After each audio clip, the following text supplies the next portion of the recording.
Hello, hello, hello.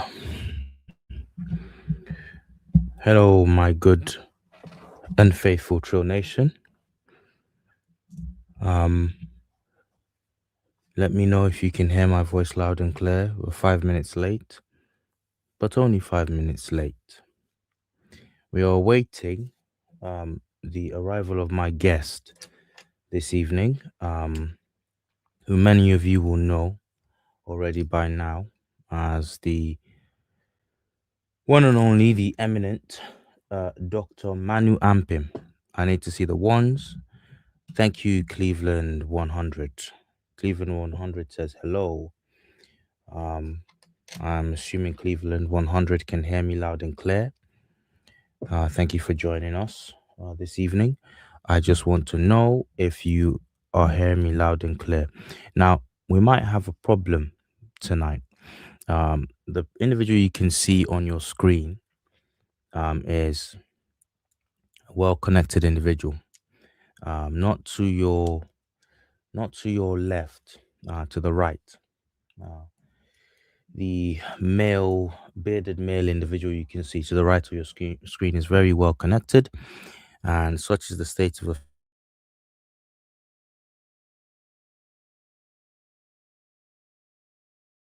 so well connected that an individual like him is.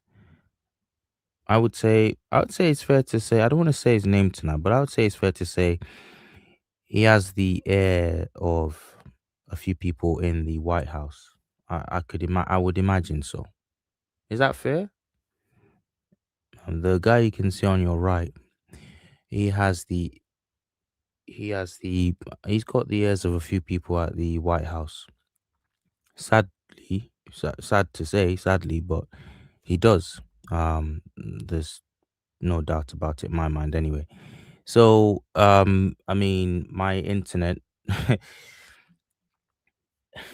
Look, all day, all day, I've been using my computer, my Wi-Fi. My internet connection has been great.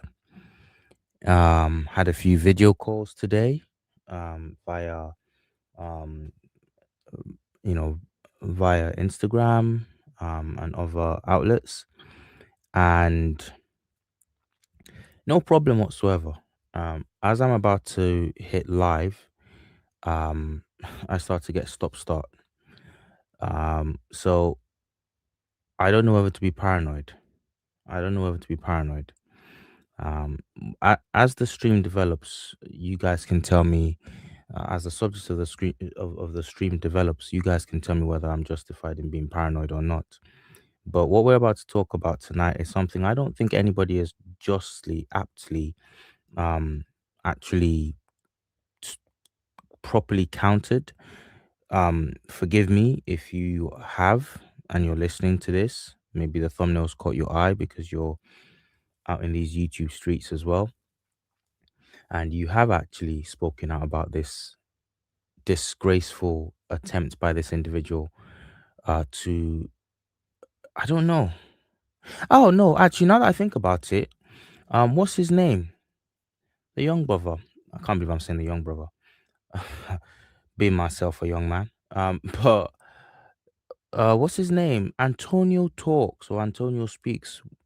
Um, Antonio's his name anyway. Up and coming, not up and coming anymore. He's taking YouTube by storm. I think he's talked about this issue. He's done a video on reacting and debunking the lies of the individual that you can see, the bearded individual on the right. We'll call him MW for tonight. I don't wanna mention his name. I don't wanna give him shine, but it is unfortunate that inevitably, as they say, um uh no, what's the saying? No publicity is bad publicity. So inevitably in talking about this, I'm giving him good publicity by even just making him relevant, more relevant than sadly he already is.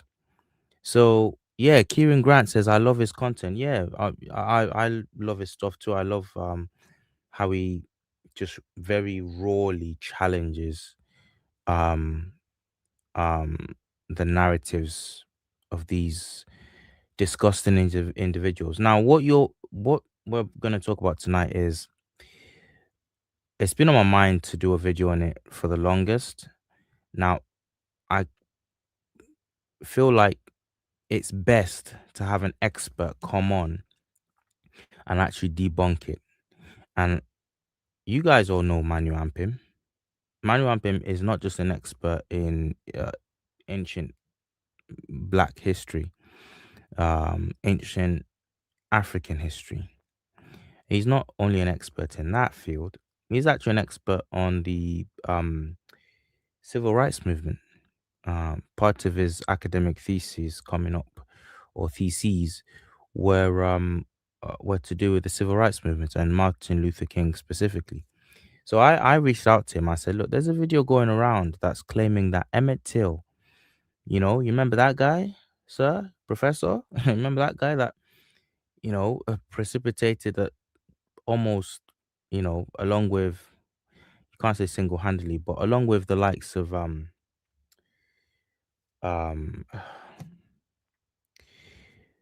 along with the bus incident in Alabama and many other incidents that sparked off the civil rights movement.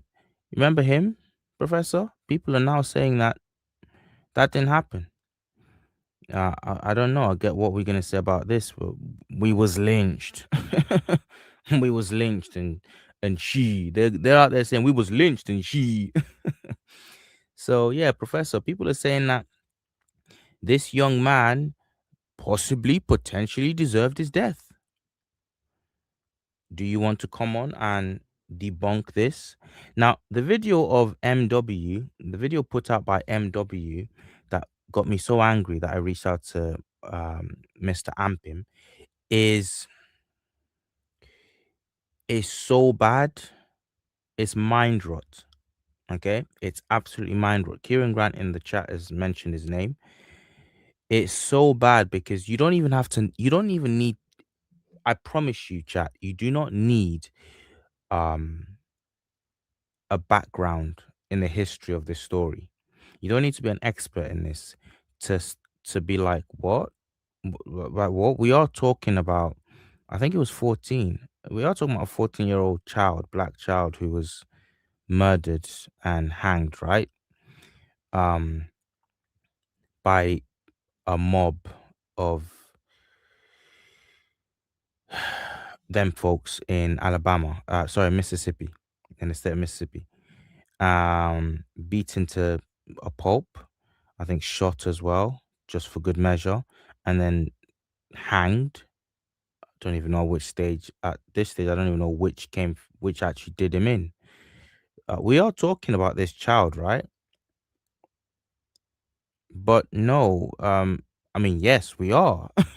Come to find out, we are. And you're watching this video. You're watching MW, um, man waste. We'll call him man of waste, uh, human waste. I don't know what we're gonna change MW to. Male waste, man waste. Let's just call him man waste. Man waste decides, no, this is the story to debunk. And even in his own comments, there is hope for humanity yet, because even in his own comments on this video, where he talks about,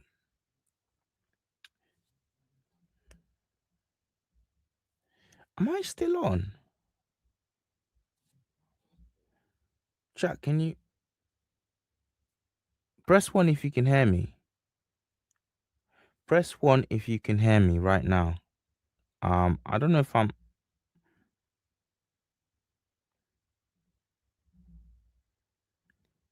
Chat, can you press one if you can hear me, please? Okay, Cleveland says yes. Okay, because I thought my internet was out again. It was showing me some kind of weird signals on here on my interface here. But this, thank you guys. Kieran Grant says one. Oh, thank you for the super chat as well. I can see that coming through. Honorine S says what? Yes, you can hear me. Cleveland says one. Thank you very much, guys. I'll quickly read out this super chat. Thank you, Kieran Grant, for your $5 donation. You are always showing up and showing out. Thank you so much for this. He says they are so afraid of us that they even regard black babies as threats. He would he would crap himself if he were alone with a black man. And you know what? Um, yeah, I co-sign that. I co-sign that. I think, well, as you see later on tonight, I hope the good professor joins us. I hope there's not a problem with his connection either. Um, I might take a second or two out just to check check up on him and see what's going on. But God willing, he will be with us. But some of what I'm going to show you tonight shows really at the root of this problem is nothing. It is nothing less, or how can I say? It's really as petty as Kieran Grant is saying. It's literally visceral sort of. It's a petty hatred. It's a petty sort of evil that's really at the bottom of this. The pettiest kind, actually. Um, because it's weird. It's weird why you would go after this story of all the stories to try and debunk about black people and their history. Why is it this story? It doesn't make sense to me.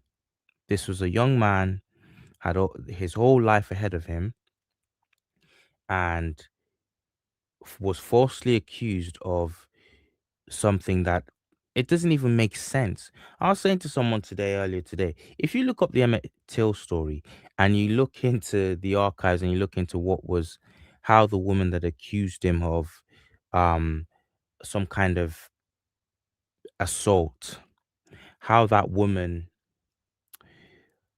described the whole incident. You guys, I don't know what generation you guys from, but do you ever watch cartoons when you were little? And um every now and then, even the Fresh Prince. I remember the episode of Fresh Prince of Bel Air, where every now and then these serials, these cartoons or sitcoms would have an episode where some kind of bad, like some kind of uh something bad went down, and people wanted to get to the bottom of it. So someone stole something, someone slapped someone. I don't know. I don't know. Name the incident that needs to be investigated, and then you'd have Will or Carlton or Uncle Phil. Everyone tried to tell their version of the story, and by the by the end of everyone telling their stories, it's so ridiculous. Everyone telling their stories. It's an episode just based on flashbacks, and in everyone's flashback, everyone paints such a ridiculous image of themselves as this innocent person that it's so, whatever the truth is, it's not, you can tell that it's not in it doesn't lie in what these characters, how they're portraying themselves in the story. Chat, let me know. Hit two if you know what I'm talking about. Those episodes, once in a series or something, where you get like, what happened, who did it? Well, I was just minding my business, and you know what? I just had my breakfast. Uh, Made sure to have my vegetables for good measure.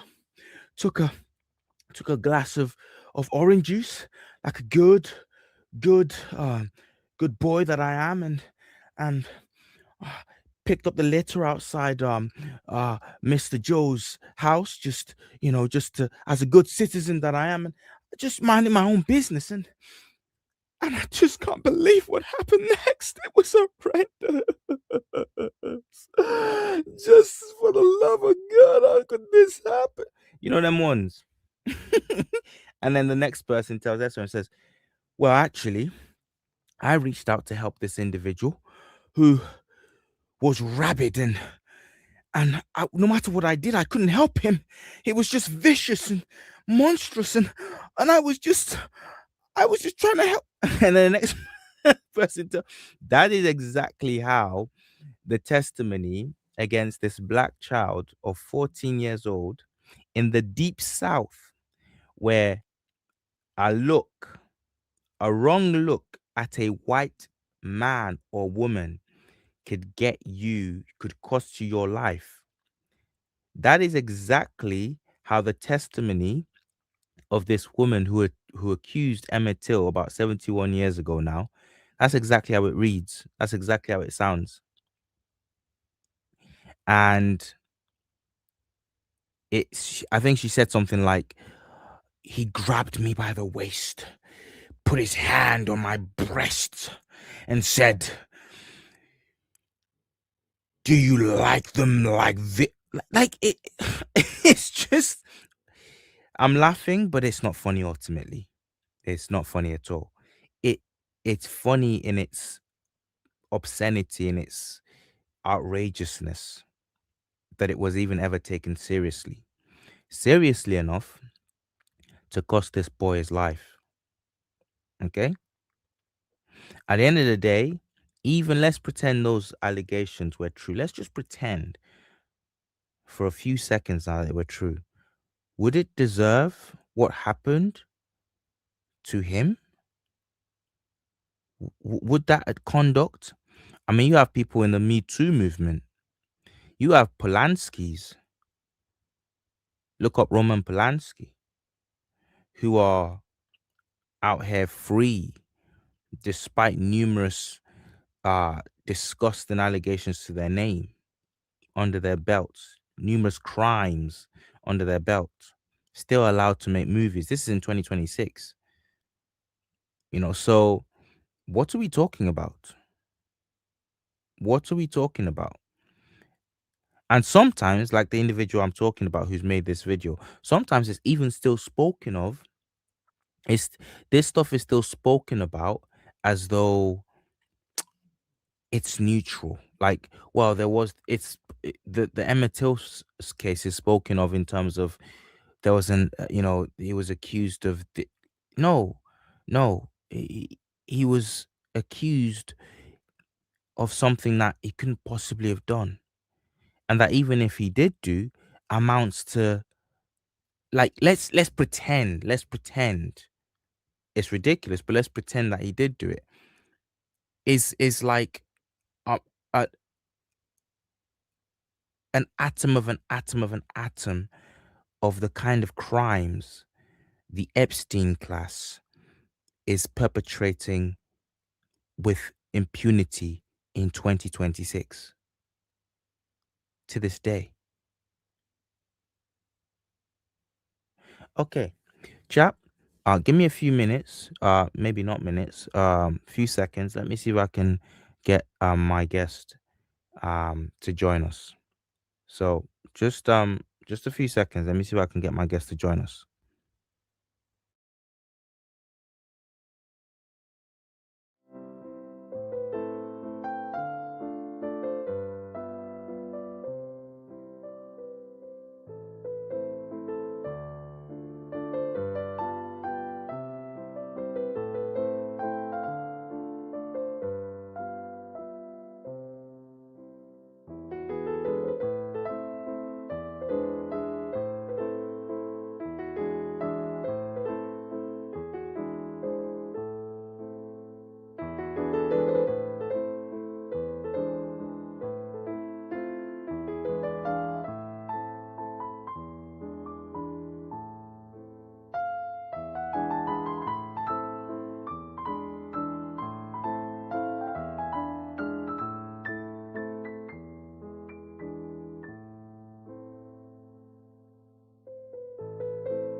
Actually, I probably should play you guys something.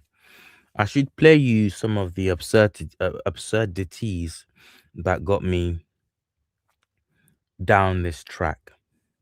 Listen to what this fool um says about I don't even know where to play this. Okay. I just want to show you something, guys. One sec. We know what you did.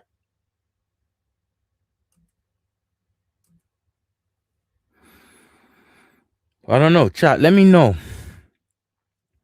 Do I want to risk a copyright strike from this disgusting individual's channel? It would be um, the pettiest claim. There's nothing petty enough. There's no low that such a person won't stoop to. I can't imagine. So, but do I risk it? Do I risk him um kind of stopping this video getting this live getting out there as it should? Let me know in the chat because I really want to play some of the most outrageous things he said in this video, still without mentioning his name. So we'll not mention his name. Man waste. Um, Let me know if I just want to see your feedback if it's worth it in the comments. Yeah, let me try and get the professor in as well whilst you guys think about that. I want to see one if I should, two if I should just not risk it. One if I should risk it and play you this stuff, a few seconds of it, or two if I shouldn't.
Okay, chap. I hear what you're saying. I hear what you're saying. Um, Thank you for um, thank you for your contribution there, Kieran.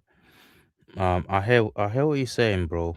But let me just I have to be quick and clever about this. This is this is what this guy said. The Emmett Till story you've heard your whole life is a lie. What they cut out. This has reached 404,000 views. This is gonna hit a million. Eventually it will hit a million. It will have resurgency, um, peaks and troughs, but it will hit a million because there was a video not long ago that was under a million. Um, and it was about how Africans took part in the slave trade. You know the whole um you know that trope, what, you know how they, some of these types go to sleep at night, how it helps them keep a clean conscience. What they don't tell you though when they make these videos is that there was kingdom after kingdom, African empire after African empire, rebels after empire, king after king, queen after queen, who said, nah, we're not doing this. We're not going to do this. This is wrong. And they rose up and they fought the bad actors amongst themselves who were trafficking people, because for a long time these folks couldn't actually do anything themselves. They couldn't, their bodies couldn't take Africa, couldn't, it couldn't move around the world like ours could. Um, so they relied on collaborators. Now, one thing you don't get is in the uh in the J community. You guys know uh the Goldbergs and the Kaplinskis and the, you know, the little hat folk community. You know, the Kipper guys. Um, in that community, nobody ever says to them, "Yo, yo, yo," which is a fact. You had collaborators.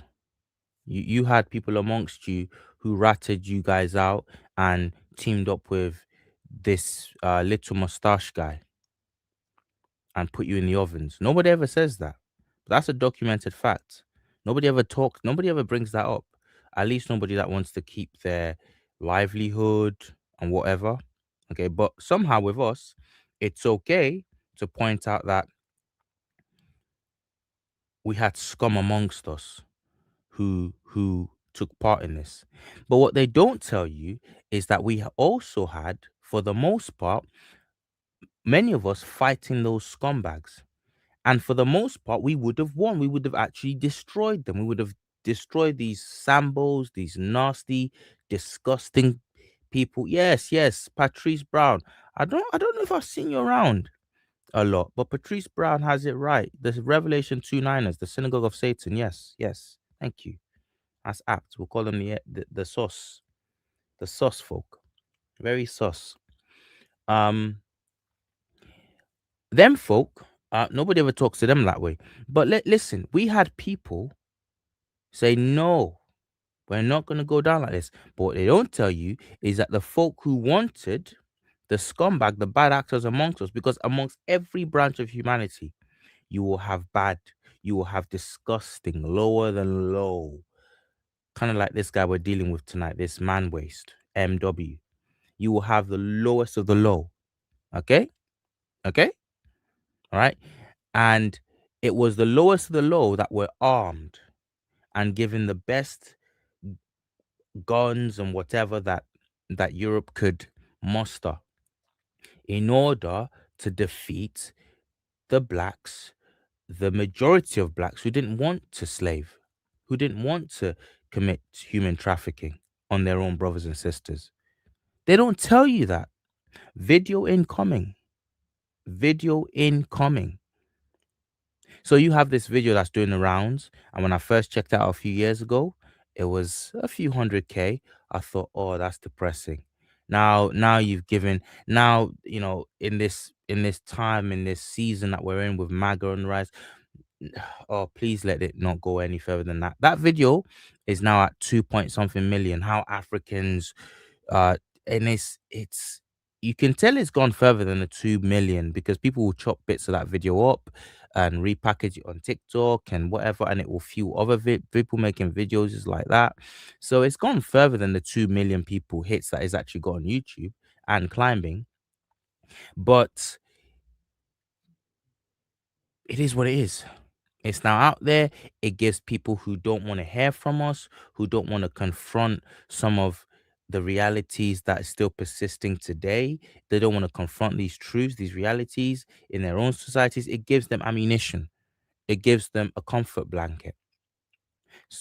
And that's what I'm saying about this video. That this individual right now is attempt to retell our story, our pain. It's at 404 now, but it's dangerous because that number's going to climb. and more people are going to be brazenly citing these lies about Emmett Till was actually it's a sus story, and actually it's going to go from it's a sus story and there's actually some truths that you don't know about the Emmett Till story, it's been debunked. It's going to go from that to Emmett Till was a rapist, so shut your damn mouth. It's going to go to that.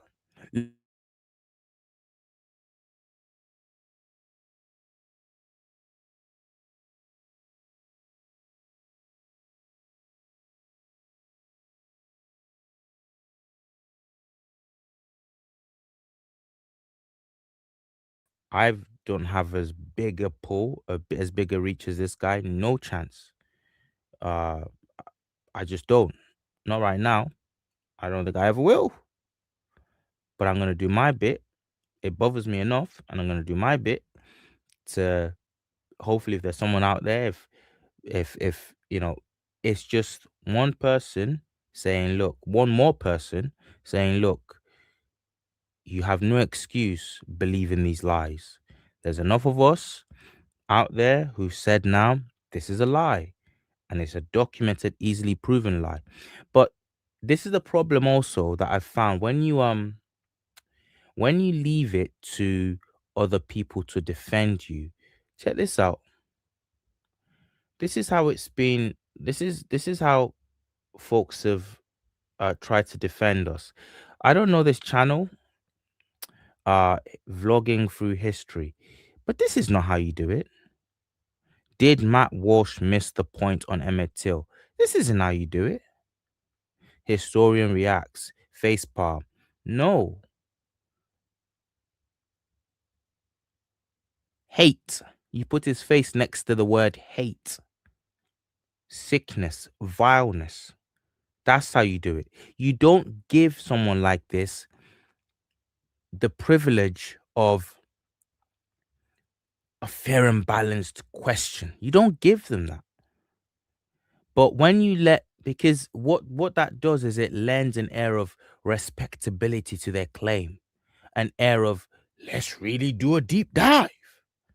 Let's look at all sides to this matter now. Chat, do you understand what I'm saying? Do you understand what I'm saying? Let me know, chat. Overstand. Let's put that. Put I overstand. Put it in the chat. Put the word overstand in the chat if you understand what I'm saying. If you overstand what I'm saying.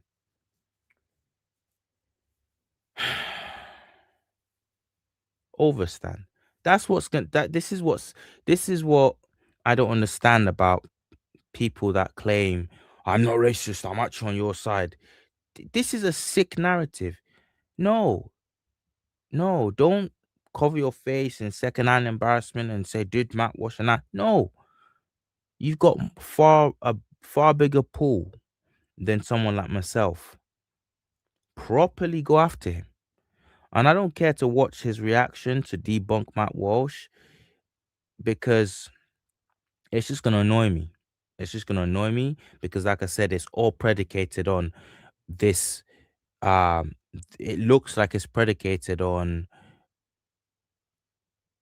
countering somebody who has just got it wrong or this man waste. Okay, this man waste. He's not got it wrong. Watch his video. It's mind rot. He contradicts himself literally seconds in one segment. In a few seconds, within a matter of seconds, this man says, "This is audacious." Let me get it out. I think I wrote it down because I didn't want to play. I was stuck in between. Look, I was stuck in between playing this. I was in between two minds, playing this and just taking down quotes verbatim. Um, and I could play it. Thank you, Kieran Grant, who supported the channel. I could play it, but I want to make, I don't know, only one of my lives have gone semi-viral, 27 or 30,000 views. And but I'm not gonna make enough money on this video to risk um to risk potential suppression of the video. So if anyone wants to help me out, Put that super chat in there. Put that super chat in there. That might, if you read, that's if you really want to hear this disgusting, if you want to hear it from the horse's mouth. But listen, even then, I'm not inclined to play it. I'm not inclined to play this guy because this guy says, "quote." I think I found it. No black person. Chat. You listen to this, please, folks. Listen to this. Listen to this. In this video, he says, "No black person has been lynched in this country in living memory." What? Then within a matter of seconds later, moments later, he says, in decades, we've not seen a black lynching. And you're like, what? First, you're like, what? At the first statement. And then you're like, what? At the second statement. So you know, he probably knows, he probably knew then that he had stated an outright just lie. Okay. But instead of going back and saying, yo, okay, my bad actually. Yeah, I'm kind of over egging the pudding there in a bit in my over exuberance for the clan. In my over exuberance on behalf of the clan's propaganda. Um, no, he wouldn't say propaganda, would he? The clan's righteous message. I might have exaggerated there. No, he didn't say that. He didn't even have the decency to say that. He just said, he just went on in a few moments later to say, yeah, well, decades. It is on. Also, in the same video, he goes on to say, lynching isn't actually a racial thing. Whites were lynched too.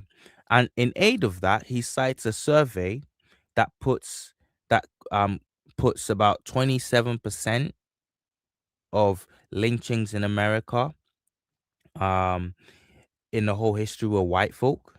So in a country where the minority, artificially so, because we can talk about how they've kept the black populace in America to artificially with it to a minority. You know, my brothers and sisters out there, you shouldn't be a minority, but not at this stage. You shouldn't still be a minority. They were scared of you guys outbreeding them, and somehow, Planned Parenthood, Margaret Sanger, all the other BS they do, Michigan, all the other stuff they put in the water out there. Let's not go down the conspiracy route. They've kept your numbers to a minimum, to still minority status. Okay. But be that as it may, okay, in a country where blacks are the minority to as against whites, this man is citing 27% of lynchings being white as proof that lynching wasn't racial. So what happened to the other 73%? So literally, this is what I'm saying. This video is mind rot. A child with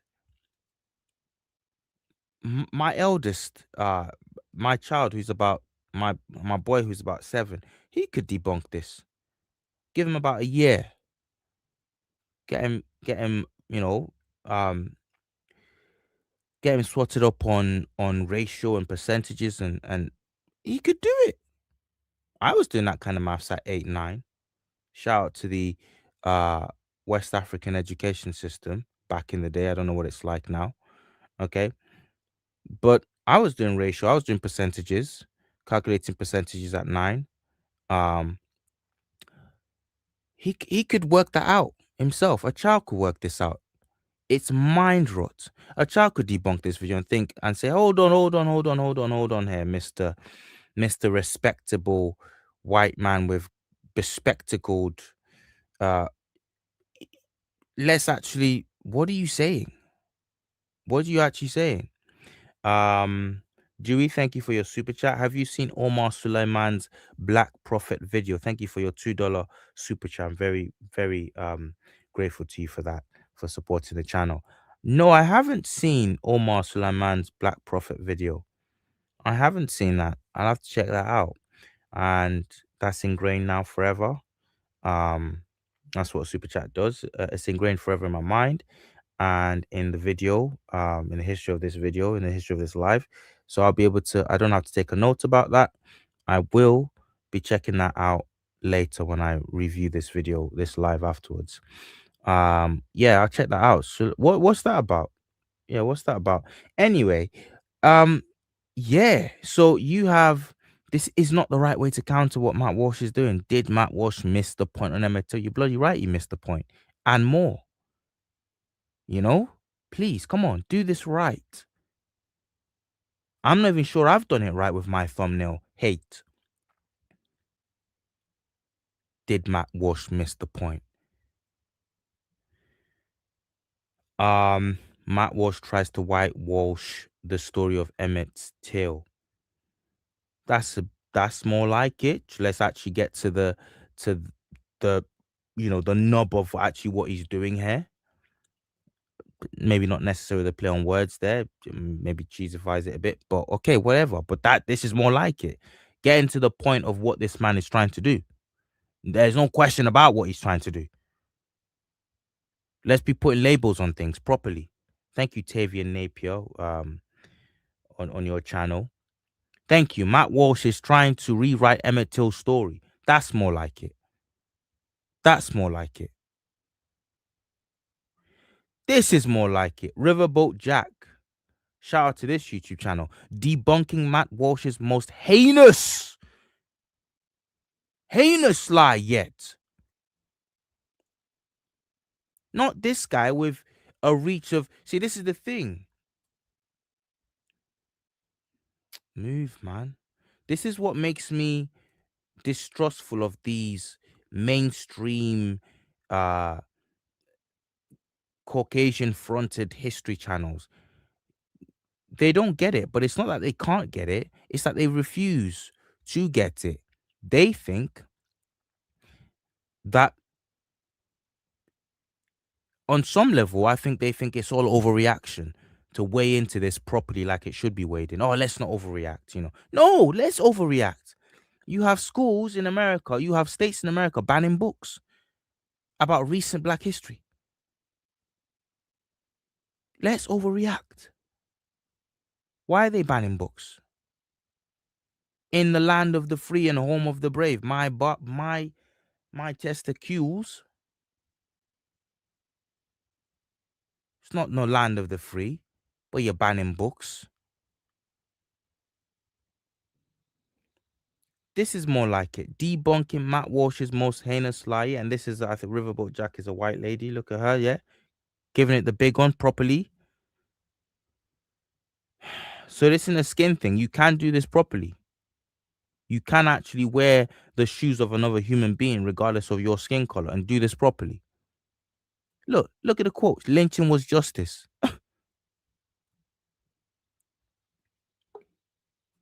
Okay. I just heard a nice little pop noise.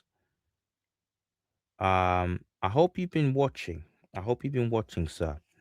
Let me introduce my guest. Guys, I want to say this just before I start this. I want to preface this properly. Manu Ampim is with us.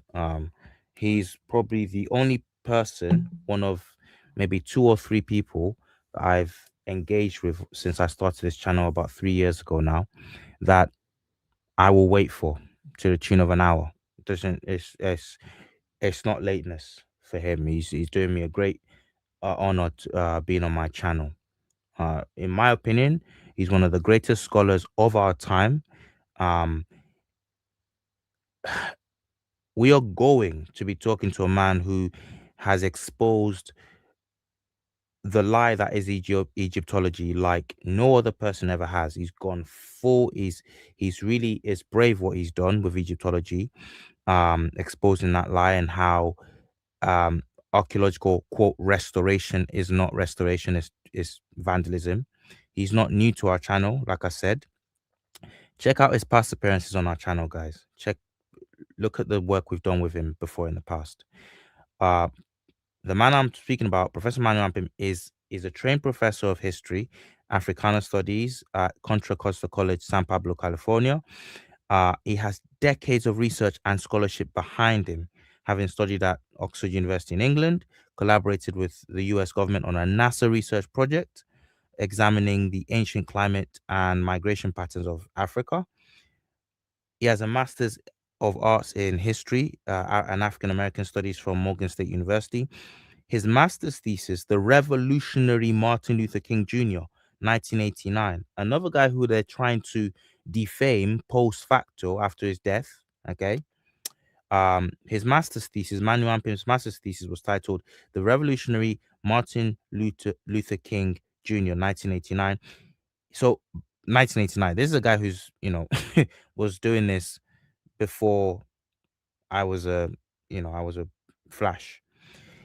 Um, that's been expanded. That thesis has been expanded into a two-volume work entitled Martin Luther King: The Evolution of a Revolutionary.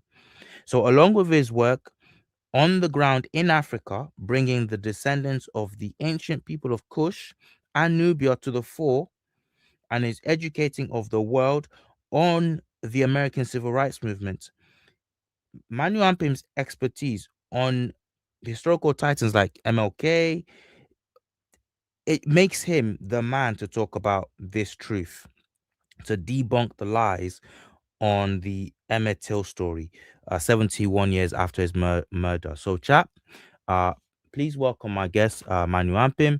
And, sir, please tell the people what I might have missed. Not even might, I know I've missed a lot. Well, thank you, brother. I appreciate the intro. Well, I just would say that I've been focused and specializing in primary or firsthand research for 36 years, 37 years actually. So going directly to the source is very crucial, very important because anybody can talk. And one of the great things about the internet and social media is allows us to communicate across space, and so anybody can create a broadcast, and anybody could share information. But for me, it's all about having rigorous methodology. So I've focused on using my training in firsthand or primary research methods and applied it to Africana studies, not only on the African continent, but also around the world. So you got it. You definitely got the main thing. And so really I'm a primary researcher doing firsthand original research to make sure that I help lead the way to set the record straight. And I've been in the forefront to make sure that we recover from historical amnesia. And that's been my mission. I didn't choose the mission chose me. And so I've been faithfully working diligently for almost 4 decades to make sure that we understand our story, because our story is the longest story in the history of humanity. We have to make sure we get it correct. Thank you. Thank you, Professor. Um, no lies detected there at all. Um, Dewey, thank you for your $5 super chat. He says, please watch it here on YouTube. It's by Scholar Omar. It's really worth it and really, really opened my eyes to history of blacks in Islam. Please watch now. Thank you for your $5 super chat. I will give that, even just for your contribution. I will make sure to give that some time later on.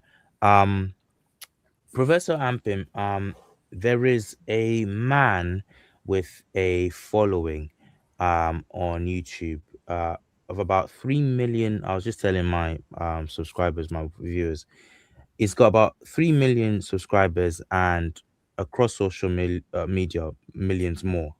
I will not say his name. I refuse to say his name. I have accidentally said his name a few times just by rewatching, just by uh, checking out some of his hateful content on YouTube. But he is no fringe character. He's no fringe character in today's world with the mainstreaming of white, for want of a better word, racial hatred as uh, a return to traditional Anglo-Saxon Christian morality. This individual and others like him, they're using their social clout and proximity to who I call the ruling Epstein class of elites in America right now. They're using that power to rewrite and vandalize every facet of Black and African history. One such example is the one most pressing to us right now, and it's in the video. It's currently doing the rounds with hundreds of thousands of views and climbing, claiming that Emmett Till was not this innocent victim of child battery and lynching, in Mississippi in 1955. So this individual even goes as far as to defame I mean, the memory of Emmett Till's father. There's a lot that can be said for the trial of Emmett Till's father in I believe in Europe, and I believe after looking into the facts of that case, um, falsely accused in Europe for the assault on the white natives there in Italy. Um, and there's a lot to that can be said about that case. But this individual even goes so far as to bring that into the question in an attempt to besmirch this child, Emmett Till. May he rest in peace. Um, 71 years after. Okay. Professor Ampim, who was Emmett Till? Good question. Emmett Till has really his life and his death by some vicious white nationalists have left an indelible imprint in the memory of people all over the country. So there's Emmett Till memorials. There's a statue in Mississippi. There's an Emmett Till highway, but the Emmett Till case helped to summarize and crystallize the vicious nature of white nationalism or so-called white supremacy in the U.S. Emmett Till was 14 years old in August of 1955, and he was murdered by at least two vicious white supremacists in Mississippi. And so that's not odd for these vicious folks to claim that someone touched a white woman or disrespected a white woman. Supposedly, these white women were supposed to be sacred and untouchable. And if you did anything to besmirch their purity, quote unquote, it's all mythology, then lynching would follow that. And it was to keep Black people supposedly in their place. So, but lynchings, the lynching is not just hanging someone from a tree. It's illegal mob murder, and lynchings have taken place by the thousands and thousands and thousands here in the U.S. as an American phenomena after the Civil War. So really from the 1880s to the mid 1900s, 1960s is the heyday of lynching, and so with the thousands of Black victims, the lynching of any one person is not unique. But so lynching is illegal mob murders. Many times they would simply, I mean, literally thousands, and you will see photographs of tens of thousands of good old white citizens gathering together, newspapers participating to make the announcement that a lynching is going to take place, railroads participating to give a discount so people can come in from out of town to witness and be a part of the lynching. So this is very well documented, and it took place not just in the South, but all over the country, whether it's in the North, here where I'm at, in California and the West Coast. So it's not odd, it's not unusual for this to take place. But what made the Emmett Till case different is that when these vicious brutes murdered Emmett Till and put a huge metal fan around his neck and dumped him in the Tallahatchie River after beating and shooting him in the head in Mississippi in August 28th of 1955, that's still not unusual. What makes it unusual that his mother, Mamie Till Mobley, she decided to let the nation know what they did to my baby, as she would say. So she had an open casket. And when she had to identify her son, she said that was not Emmett. That was a body that she said she smelled a half a block away with stench. And so she had an open casket to make America recognize what it's about. So Emmett Till was a 14-year-old who was in the northern area of Chicago, but his mother and family had been from the southern area of Mississippi, where the virulent white nationalism was more, it was more pronounced and more severe than in other parts of the country. So when Emmett Till went down Mississippi to visit family in the summer of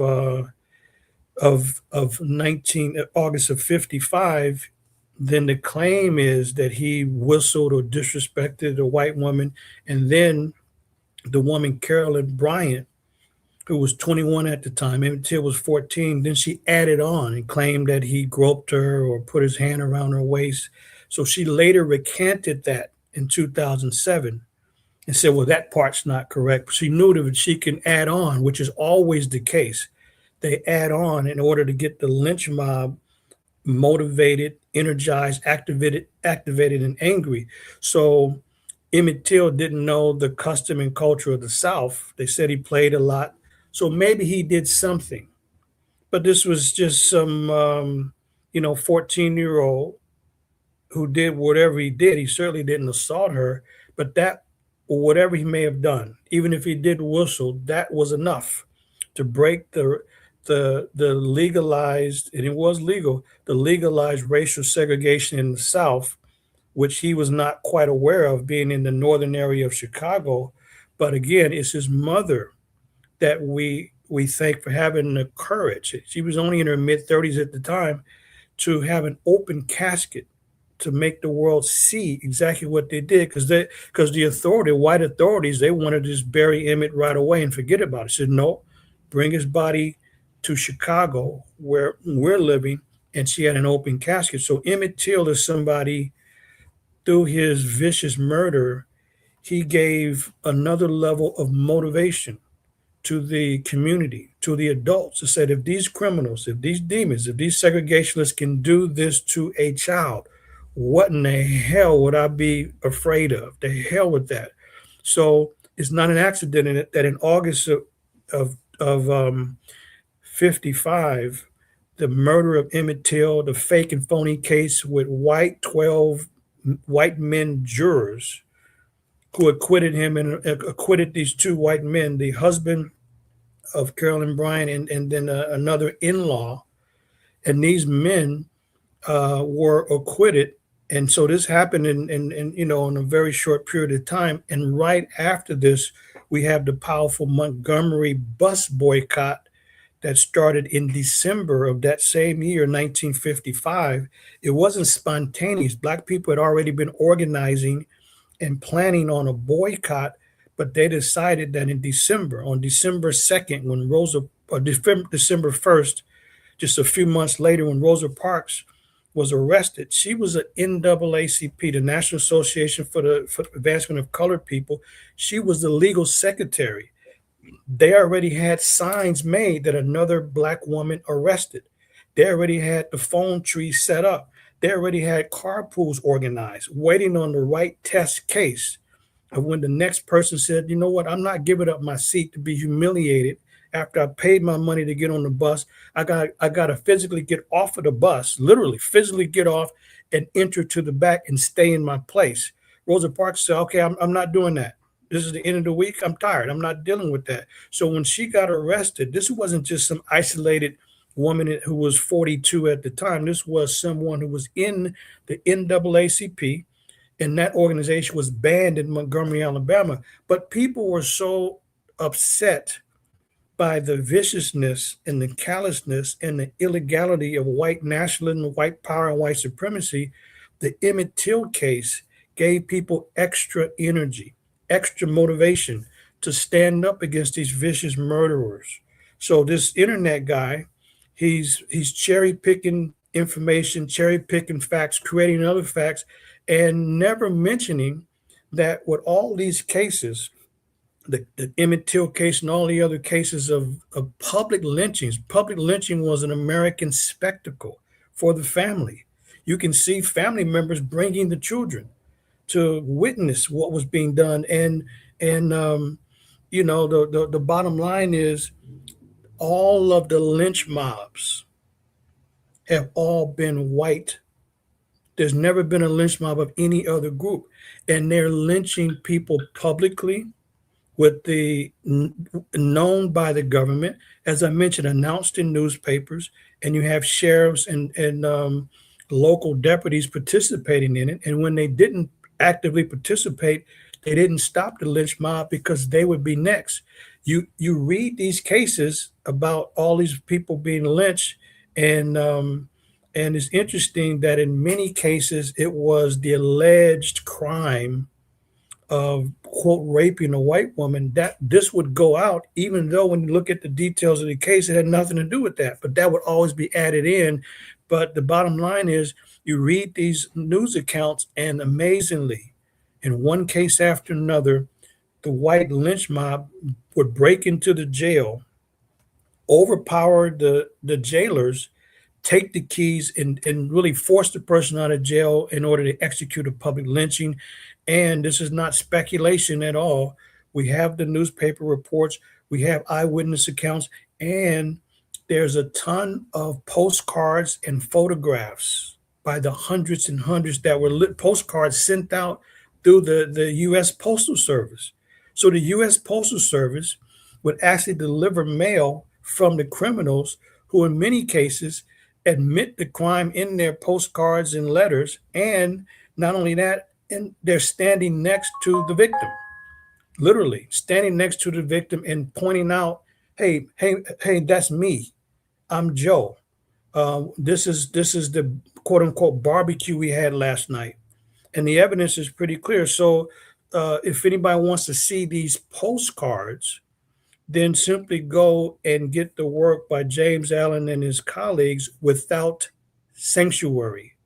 Without Sanctuary was an exhibit some years ago where this journalist and his colleagues collected all of the postcards that they can find to publish them in the exhibit, to show that um, this was a public practice. So this is why I say that lynching is the greatest series of unsolved murders in the history of the country. Why would somebody be standing next to the victim so they can be photographed? Because there's no justice in America. And they couldn't just say that, well, you're exaggerating, when in fact the Emmett Till body was displayed. And if you take a look, it's like the face is not recognizable. It's not really a human face when you take a look. So this is why the Emmett Till case is so important, because it's public, it's undeniable, and every element of white nationalism and the fact there was no justice in America is easily proven. And we have to thank his mother, the Mamie Till Mobley, for having the courage to have an open casket, and we can say that the Emmett Till lynching and murder by two criminals, that helped to provide an important foundation for the powerful civil rights movement. It would have happened anyway, but the Emmett Till case led directly to a new wave of motivation. And so this is really what folks need to know. And there's a lot of records, I said Without Sanctuary is one. There's The Strange Career of Jim Crow, another excellent study. There's 100 years of lynching. And you look at all of these particular details. So lynching is something that has been a great American phenomena. And there's been people who are still on the case in the 71st year because there's been no justice for Emmett Till. And finally, the two professed murderers and killers, after they got off scot-free, no jail time, no justice whatsoever, because of the Fifth Amendment in the U.S., which says that there's no double jeopardy. So once a case is tried and it's decided, the person cannot be under jeopardy a second time. So even if whatever the jury decides, that's it. So these criminals actually went to Look magazine, and a Look magazine article was published in January of the next year, 1956, where the criminals not only confessed to the brutal murder of Emmett Till, but these demons were paid $4,000. That's a lot now. I don't care if you convert it into pounds or whatever it is, but 4,000 is what they were paid, and this was almost three-quarters of a century ago. So they made out like some bandits, like they were. So a very important case. And brother, I would say this to show you how the Emmett Till case still emotionally affects people. It's a lot of activity. It's the Till Trail of Tears and Terror historical tour. So people go to Mississippi to do a historical tour of the Bryant's Grocery and Meat Market, where this incident with this woman supposedly took place, and they go to other locations there. But not only that, I remember back in 2008, I was I would say stunned by this. In 2008, most of us in the local area, we got a day notice, maybe 2 days notice, that there was going to be five showings of the film by Keith Beauchamp. And in his film on the Emmett Till story, we had just learned it is going to be shown in one of the local theaters. The line was outside and around the block, and just to do some uh, informal investigative journalism, I guess you would. I just went to a lot of people in the crowd, a lot of people I knew, and I saw grandparents. I saw middle school children, high school children, college students, little small children. I was simply asking people how they find out about it. It was all through word of mouth, and some of the elders were saying that they were from Mississippi, they were from some of those areas, and they had to come out to the film. And we watched that film in 2008, and most people had a day or two notice about it, because that's how impactful, emotionally impactful the the murder of Emmett Till was. And it's certainly one of the ones that, if anybody needed it, that woke people up. And it's a outrageous stain on America, and more particularly on white America, because they were totally exposed. So this is why there's an effort to undermine the legacy of Emmett Till by these criminals in order to minimize the dastardly crime that, in this case, was documented more than other cases. Thank you, Professor. Sorry, I'm having internet problems tonight, so that's what you just saw there with my face going out of the shot for a second. I've got lots of questions to follow up with, but I just want to ask, and this isn't meant to be facetious. How has how have you guys survived? How have you survived um genuinely, as a person who um we have our flavor here, and it's riddled with gaslighting tactics, of that's not really what you're witnessing there. You're not witnessing any racism there. It's just all in your head. You just got a chip on your shoulder. We have that to kind of deal with. I know you guys have that over there too, but it's probably less um potent, a tactic against you, uh judging by just some of the stuff that you've been saying. And I just want to know, yeah, how has the black diaspora, the black community in America, how has it survived, and not just survived, thrived so long? This is this is all within living memory, Professor. Very much. Every black family, if you talk to people who have some information about their family, they will tell you about a lynching case in their family or in the neighborhood where their family was. So this is, you're right, it is within recent memory. Matter of fact, Kelly Tillman of the Golf Channel, it's in the memory of white folks too. This woman actually said in January of 2008, when Tiger Woods was so far Professor, ahead. Professor, please carry on. I'm just gonna ignore what's happening with my screen. Just carry on whilst I sort out my internet issues. But carry on, please. Okay, all right, no problem. So Kelly Tillman with the Golf Channel and journalist with them, she said in January of 2008 that Tiger Woods was so far ahead of the competition that the younger golfers will have to, and to quote her, lynch him in a back alley. Ha ha ha, he. First of all, there's nothing funny about that. You don't play with lynching, but this is what, when white folks want to threaten black folks in a school setting or job setting or any setting, they'll mention lynching because that is the greatest series of unsolved murders in the history of the country. Very few people have ever faced any real justice or consequences for the public, the, in some cases, indiscriminate murder of black people. So, in one word, how does black people survive? Resilience. It's resilience of dealing, and plus we know these opponents, so we've had a long time to be around them, to know them, and figure out how to survive around them.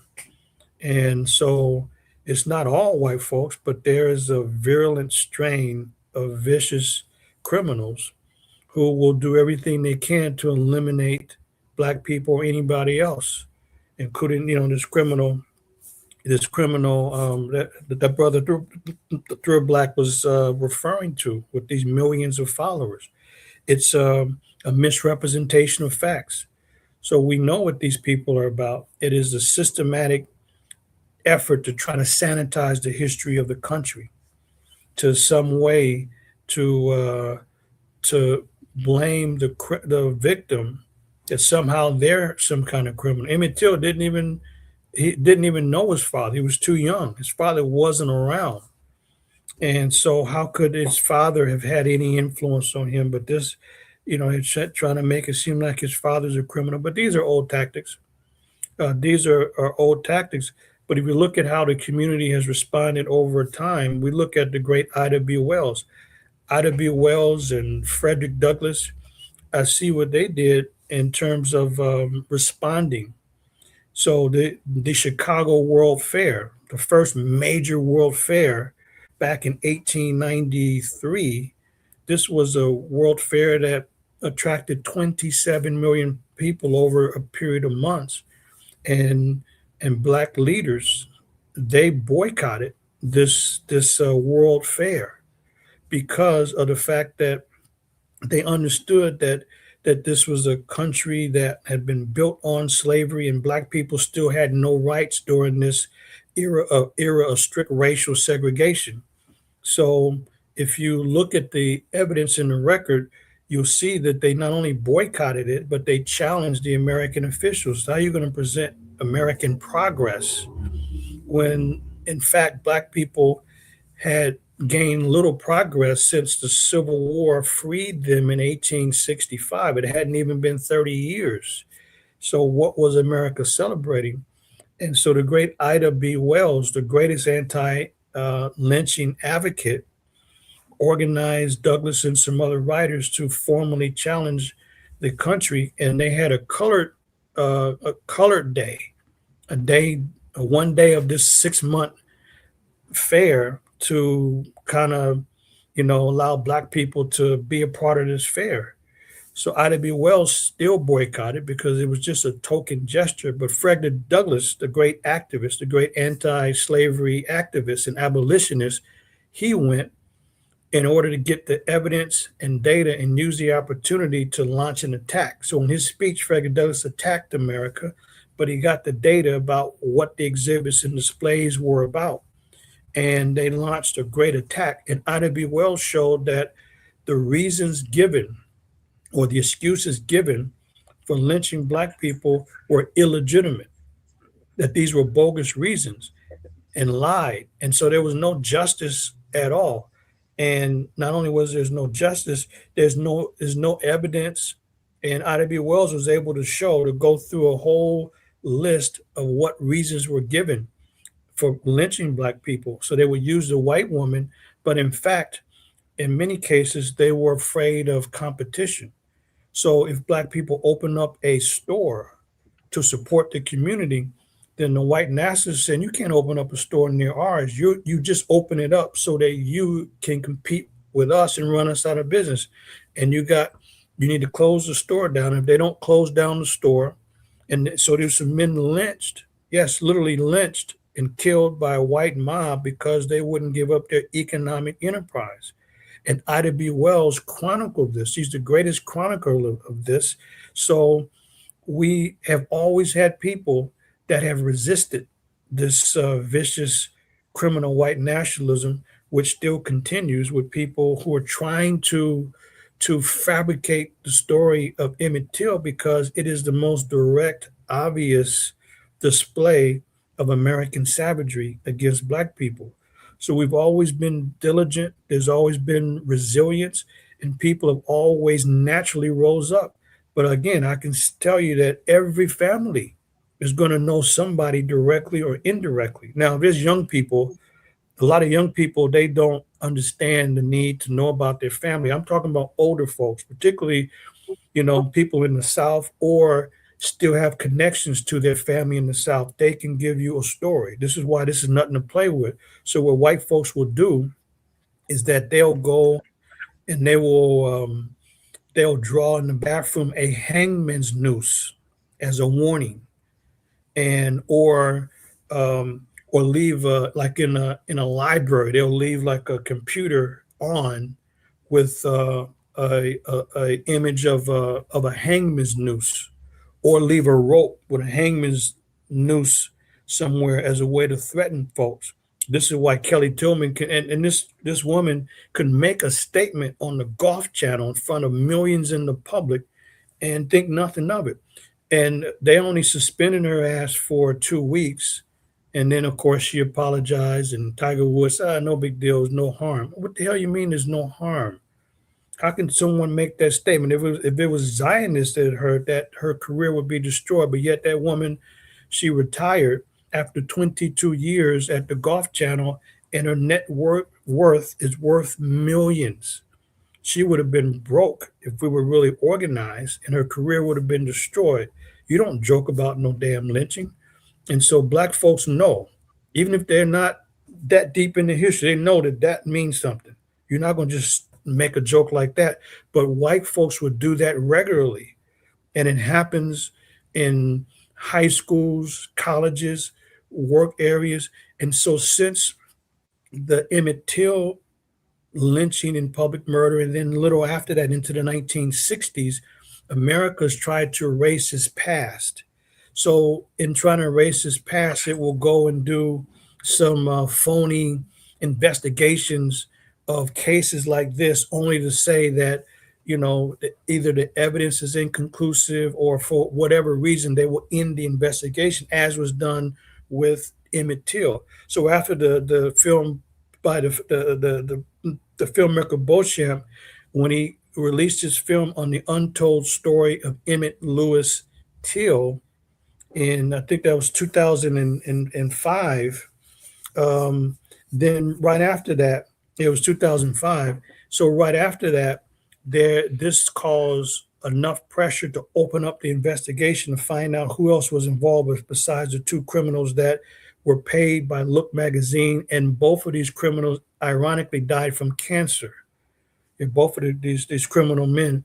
But the next year, the Federal Bureau of Investigation, the FBI, closed the case. They closed it. They opened it because of the film, and then they closed it right after that.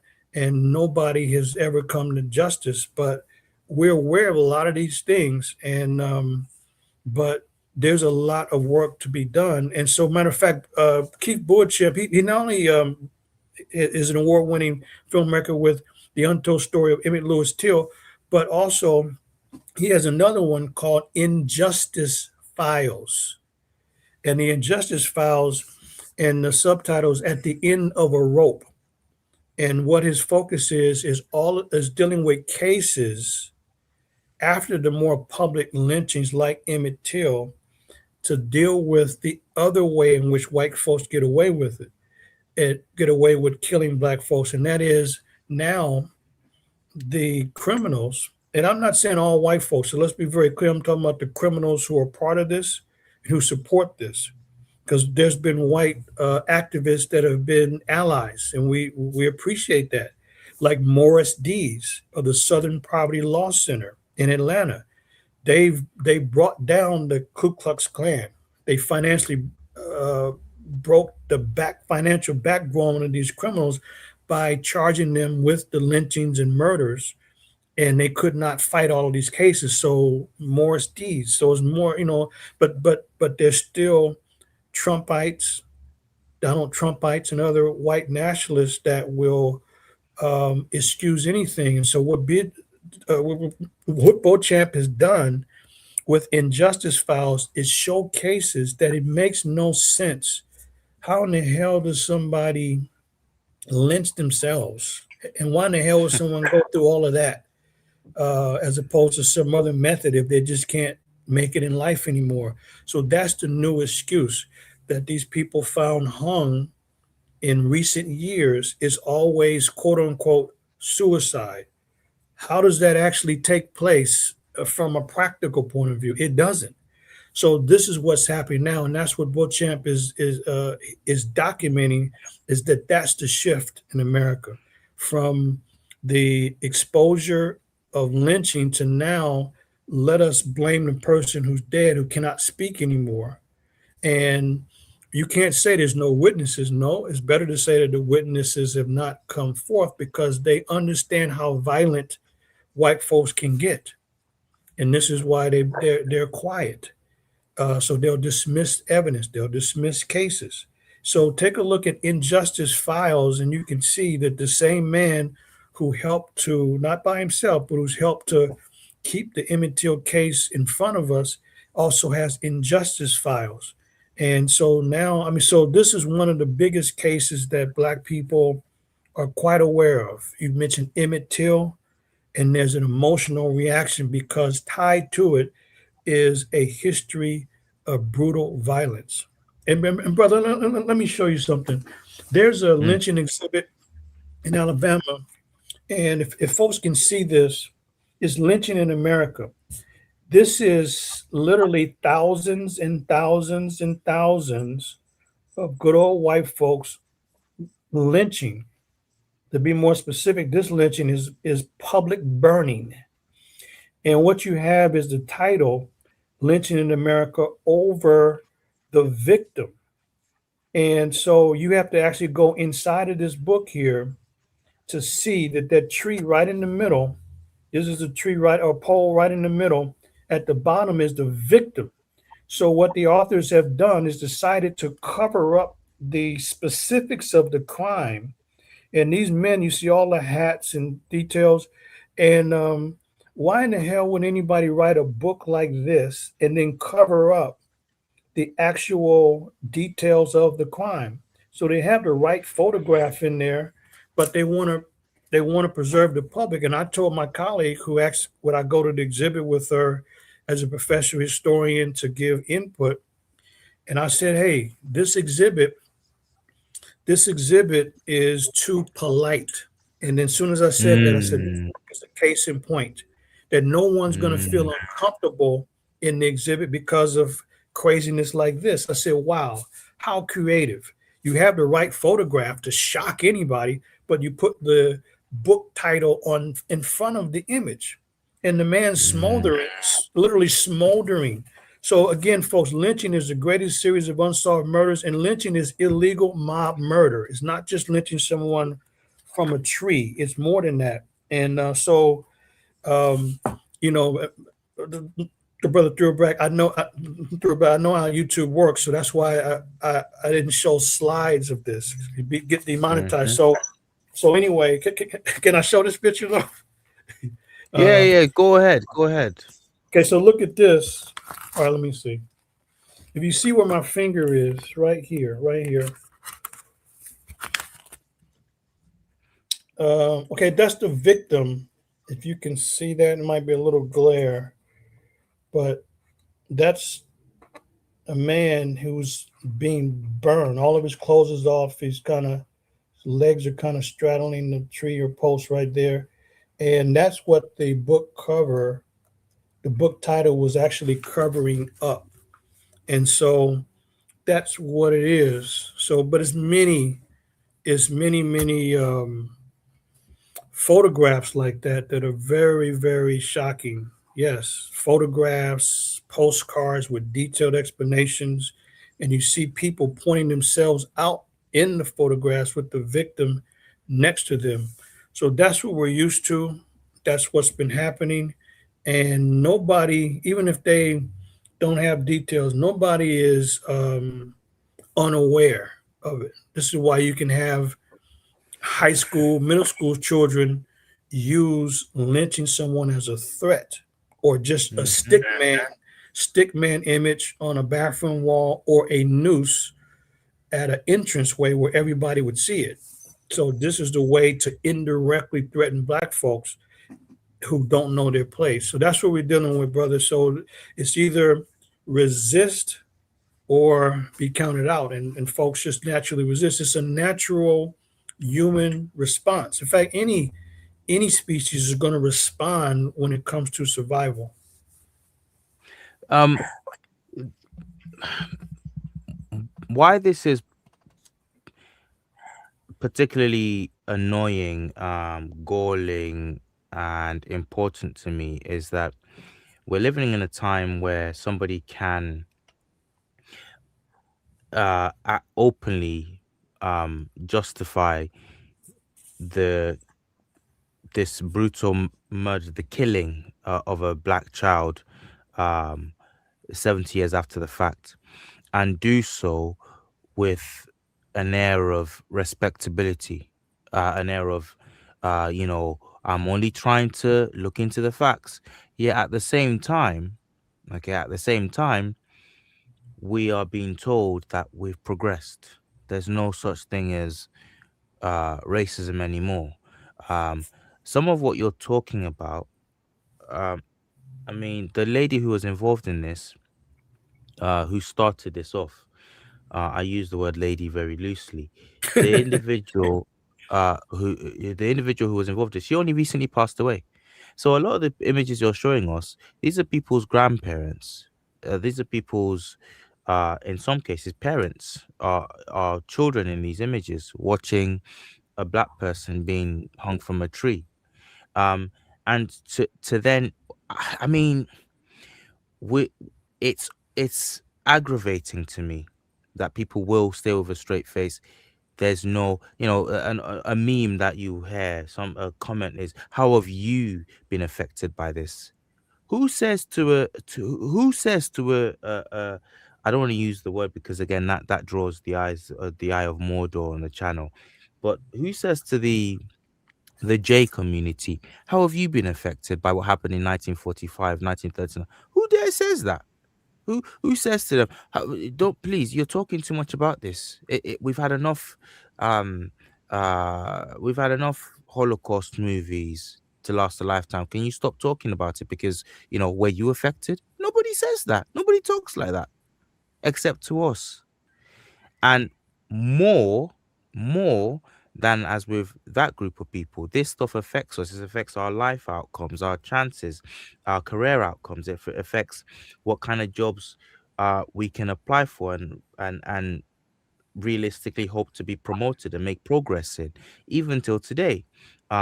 So it vexes me that people still act as if none of this has repercussions. I'll tell you one other thing. Just Yeah. while we're on this topic, Professor, chat, I want you to pay attention to this realization I just had recently. And I'm really grateful that we have people like Professor Manu Ampim doing this work, who hasn't let any of this slide and is with an academic uh, thrust, uh, dismantling all these lies and falsities today. But one of the things I just realized in my own just private musings is that I'm reading the book of Exodus from in the scriptures the other day. And in the book of Exodus, as the children of Israel are being told to are being liberated and are leaving Kemet, Egypt, and starting their journey off in the wilderness, Jehovah says to them, the Lord God says to them, "Go to your neighbor, and they will give you gold. The the Egyptians will give you gold. Okay, take it is your right. They will give you gold as as they'll just give you gold." And they go, they knock on their Egyptian neighbors' doors, and they collect. It's like it's like some kind of respectful looting going on, pillaging. And I thought about that, and it dawned on me. That's reparations. That's reparations. So, and I'm from that Christian. I'm from that tradition. I'm from a Christian background. Now, I don't myself believe in it, mainly because I don't think it's productive. I think we take. That's it. We organize ourselves. We make ourselves much more of a force to be reckoned with, like other groups have done, and we take that way because nobody's ever gonna. It's even demeaning to be asking for these things, you know. But if I don't blame my brothers and sisters that do talk about this, because the people who did the enslaving have been given reparations. The British government only finished paying reparations to the families, the big, massive, rich, endowed families that owned plantations years and years ago. They only finished paying off the debt, the national debt to these families in 2015. You can look it up. So, and I'm reading the scriptures and I'm thinking there are there are people, respectable people, folk who will sit next to me in church and poo-poo the idea of reparations, having never known the struggle, having never worn the skin of the people who they're railing against. They will say, but in your very own scripture, go and read your very own Bible. The children of Israel, before they leave Egypt, go knocking on their neighbor's door and say, come on, for the 400 years we've been in your land, give us some of that gold, and God sanctions it.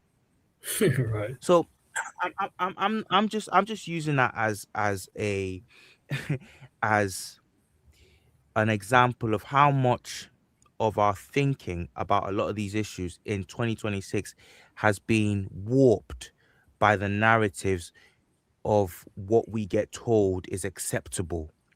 We're told to look at these atrocities in a particular light. It's all done and dusted now. Let's move on. Let's sing kumbaya. Let's not talk about it anymore. Who does that serve? What does that serve? You know, and reparations. What do you mean by reparations? Yeah, but you've been paying the people who did these atrocities. That's reparations. Anyway, I want to move on to my next question. You mentioned something. You said about um you mentioned about competition earlier. Another thing that another thing that they've been doing is they've been coming for the Tulsa massacre. They've been saying and you have people like, I don't want to say his name, I'll just say it quickly now. The This idiotic individual, Brandon Tatum, he's been coming out as a face of as the acceptable black face to mouth off these racist tropes. He's been coming out saying the Tulsa massacre, that was just an equal conflict between two groups. That was no massacre. White folk just fought with black folk, and black folk fought back, and black folk lost out. Can you tell us a little? Do you know anything about the Tulsa massacre? Can you debunk that narrative quickly for us?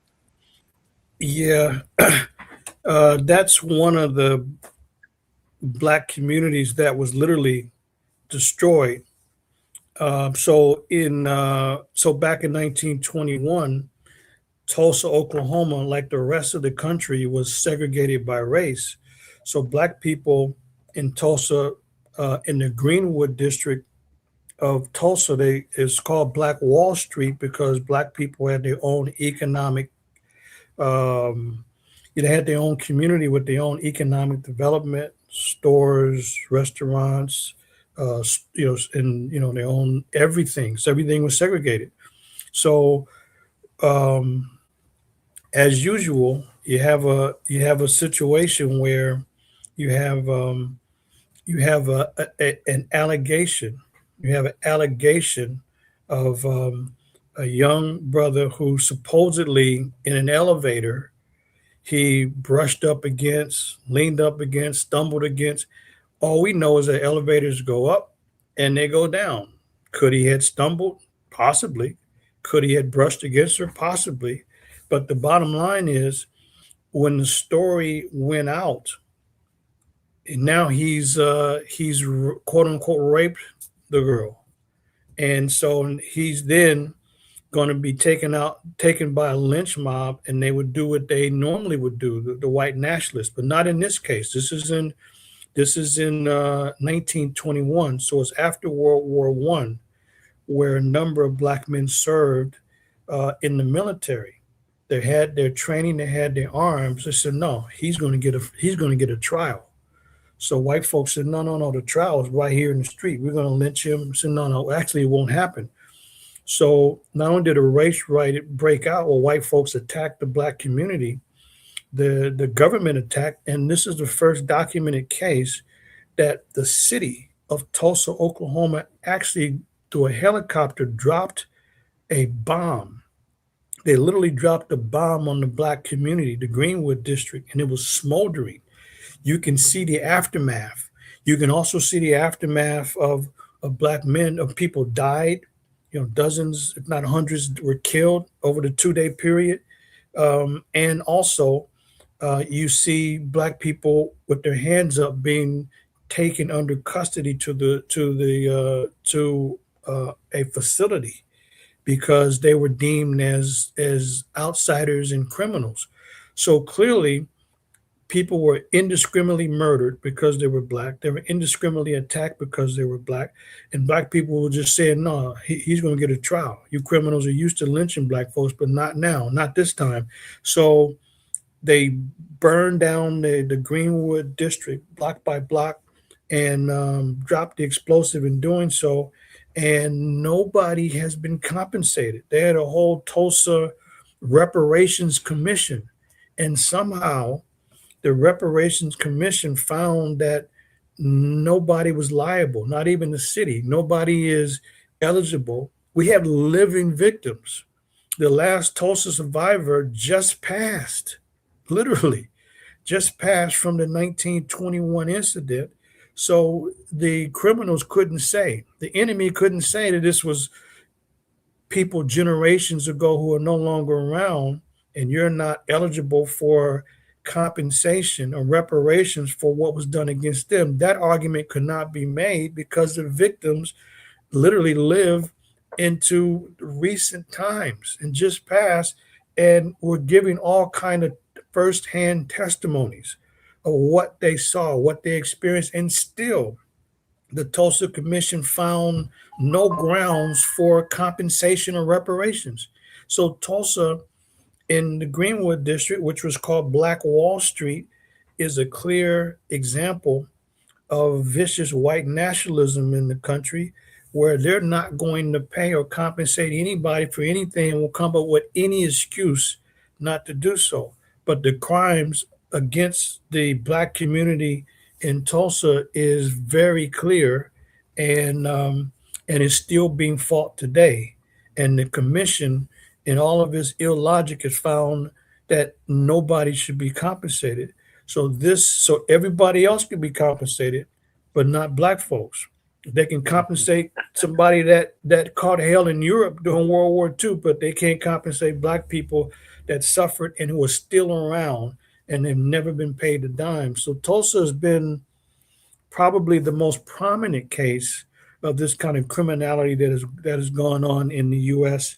in our lifetime, and there's people who have still been around to tell the story about the crimes that they witnessed and the breakup of their family business, their family stores, their family resources, and their livelihood. And yet nobody was paid a dime in Tulsa. But Professor Tulsa, to my knowledge, Tulsa was it was huge. Like you said, I think you said Black Wall Street. That was a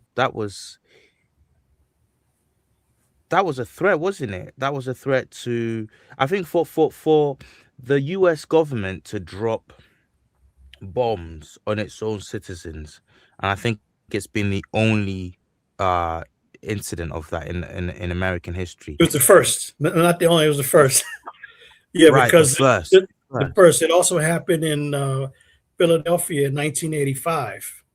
They dropped a C4 explosive on a row of houses on the Move, MOVE, the Move organization had a standoff with the government, and they wanted the people to come out of the house. So the government of Philadelphia, Pennsylvania dropped a bomb, a C4 explosive on the Move house, while the fire department literally was told to stand down, let the shit burn, and let so the whole block of houses on Osage Avenue burned.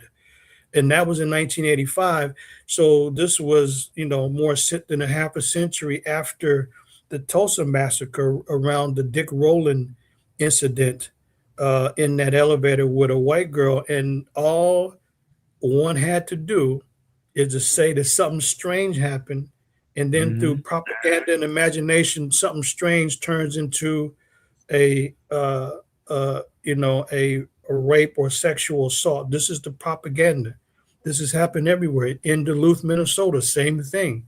1921, same thing. You got so it's a lot of situations like that, and America's never been adverse from destroying and bombing the black community. Is to make sure that they can blow up black neighborhoods, destroy the competition, and make sure that black people don't have the economic wherewithal to quote unquote compete. Nobody's focusing on compete. People focusing on building and developing their own community. But that alone becomes a threat to the vicious white nationalists and white supremacists who want to change the history. And so these cases are best. And you know what's best to be? It's best for them to ignore them and scrub them from the record. But there are too many of them.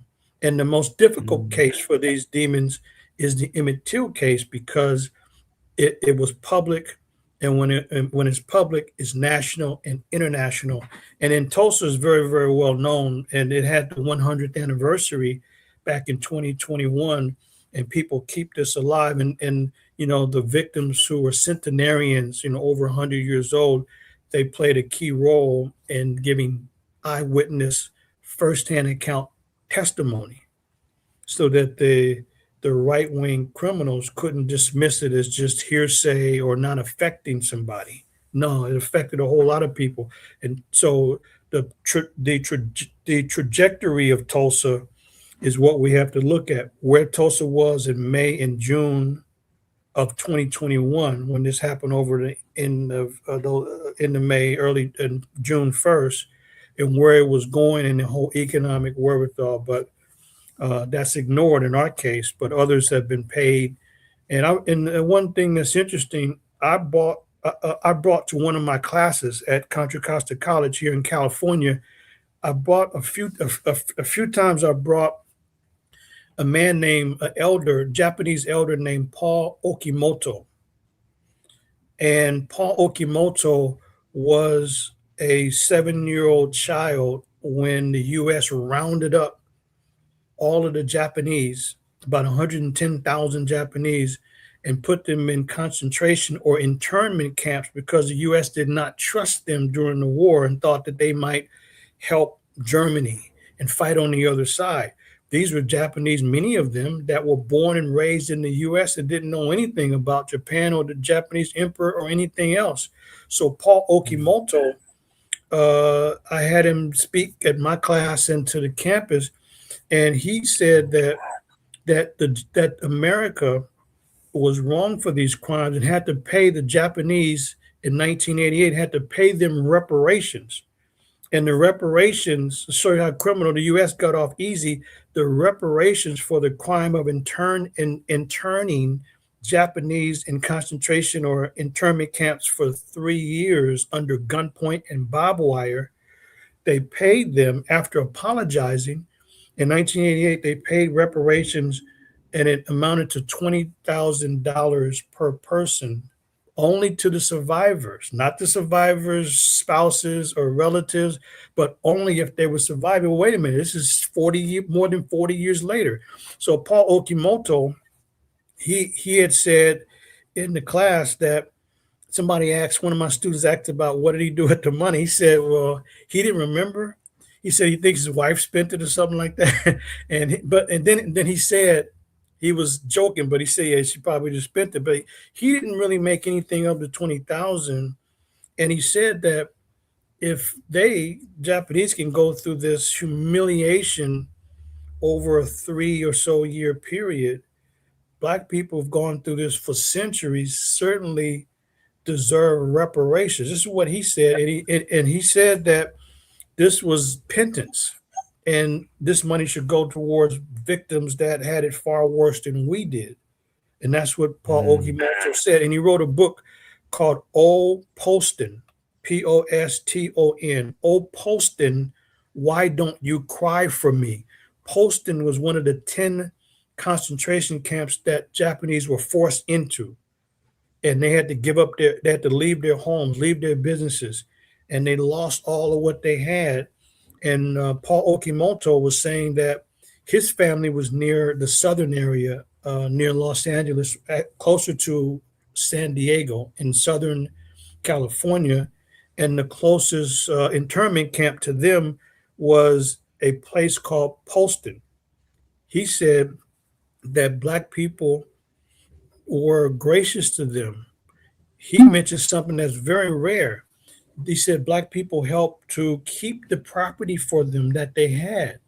And he said they would drive from Los Angeles all the way to Poston, which is a drive, and to teach them for free, the children, to teach them so that they would be learning.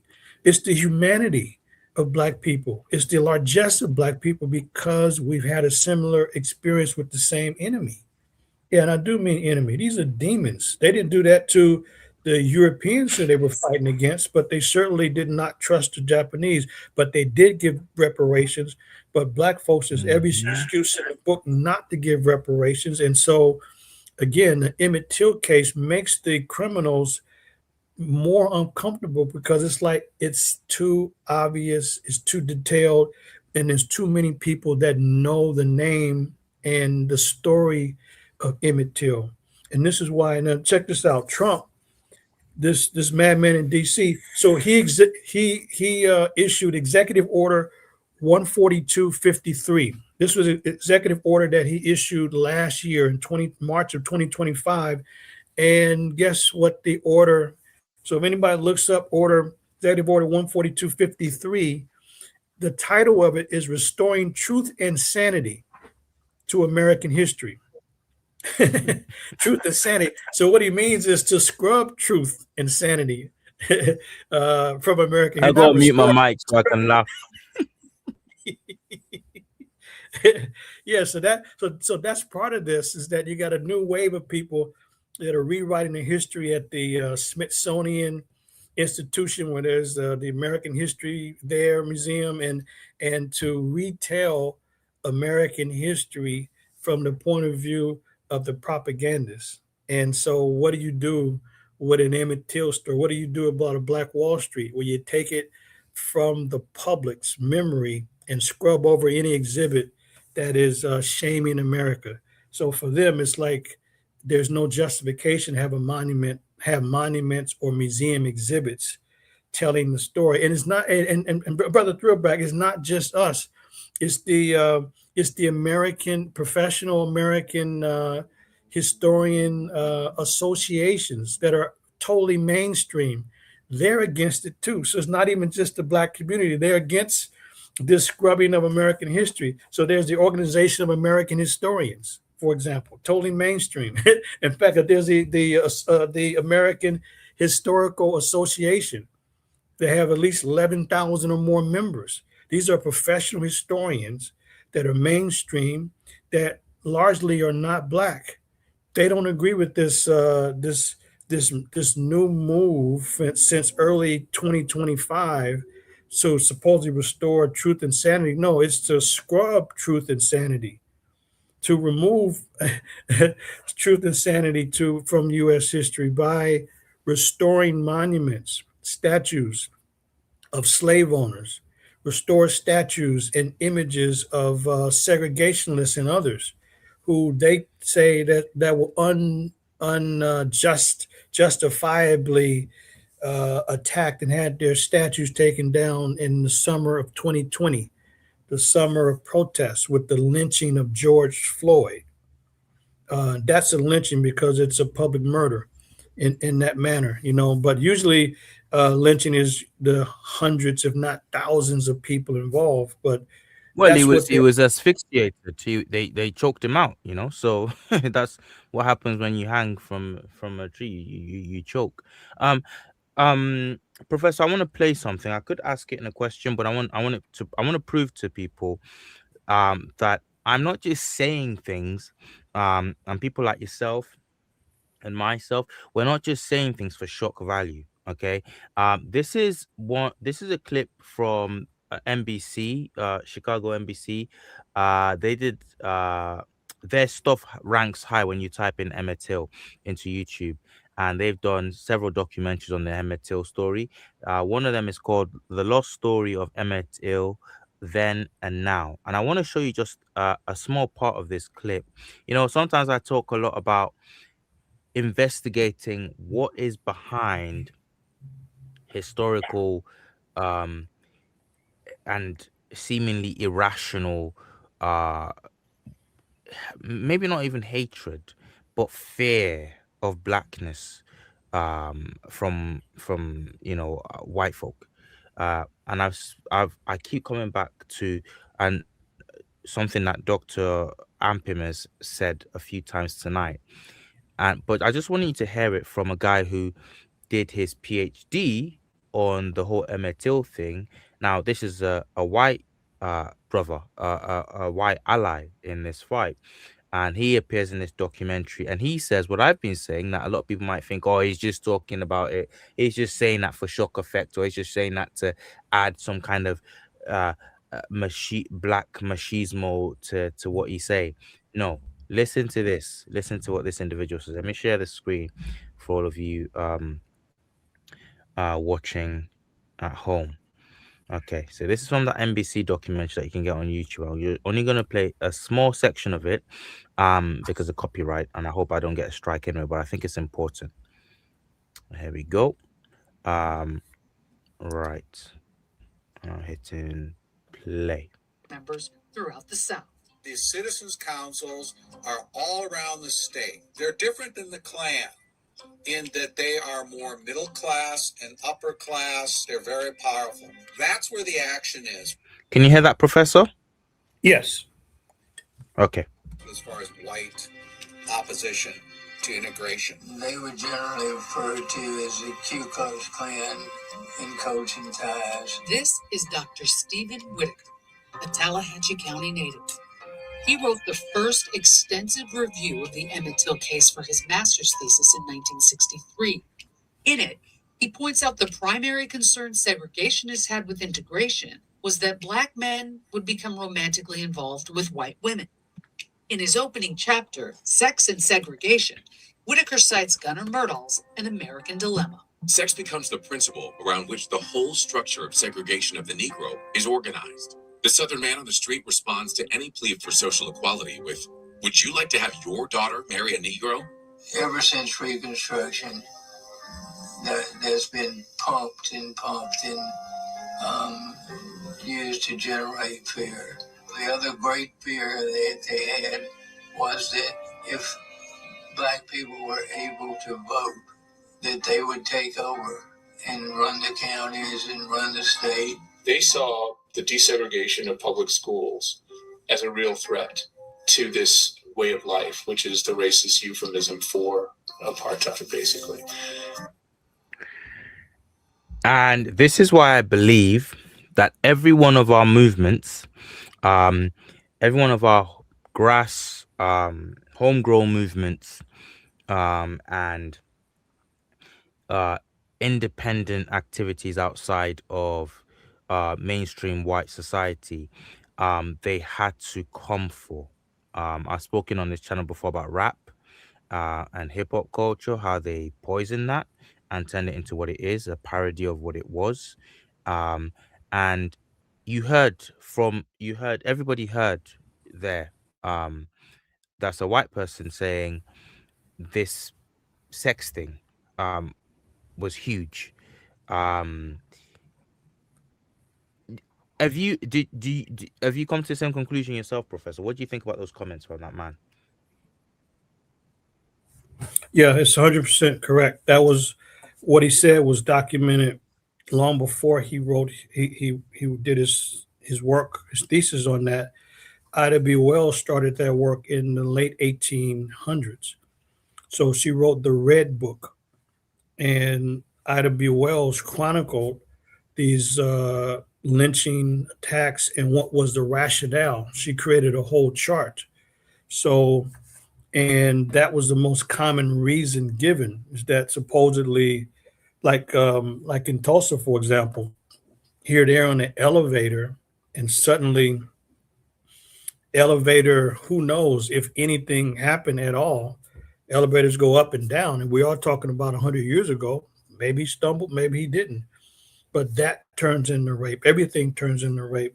Even in Duluth, Minnesota, which I referred to back in June of 1920, in the North, not even in the South, you have a couple white teenagers at a circus, and they were back behind a tent past their curfew, and apparently they were going to get into some trouble because, well, what are you out so late and why were you behind the tent?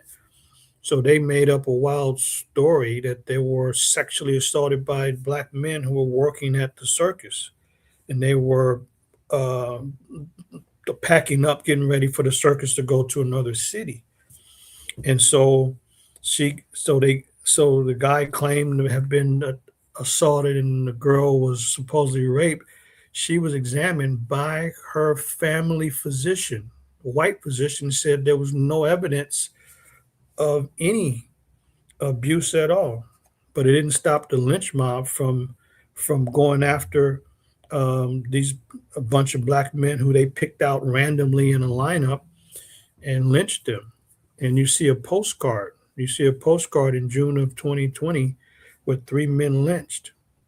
And but a statue's now been erected in their honor because of a white author who decided to expose this whole case. But you have youth who were out late, who were truant, who were, and so that somehow turns into a rape allegation and lynching of three black victims.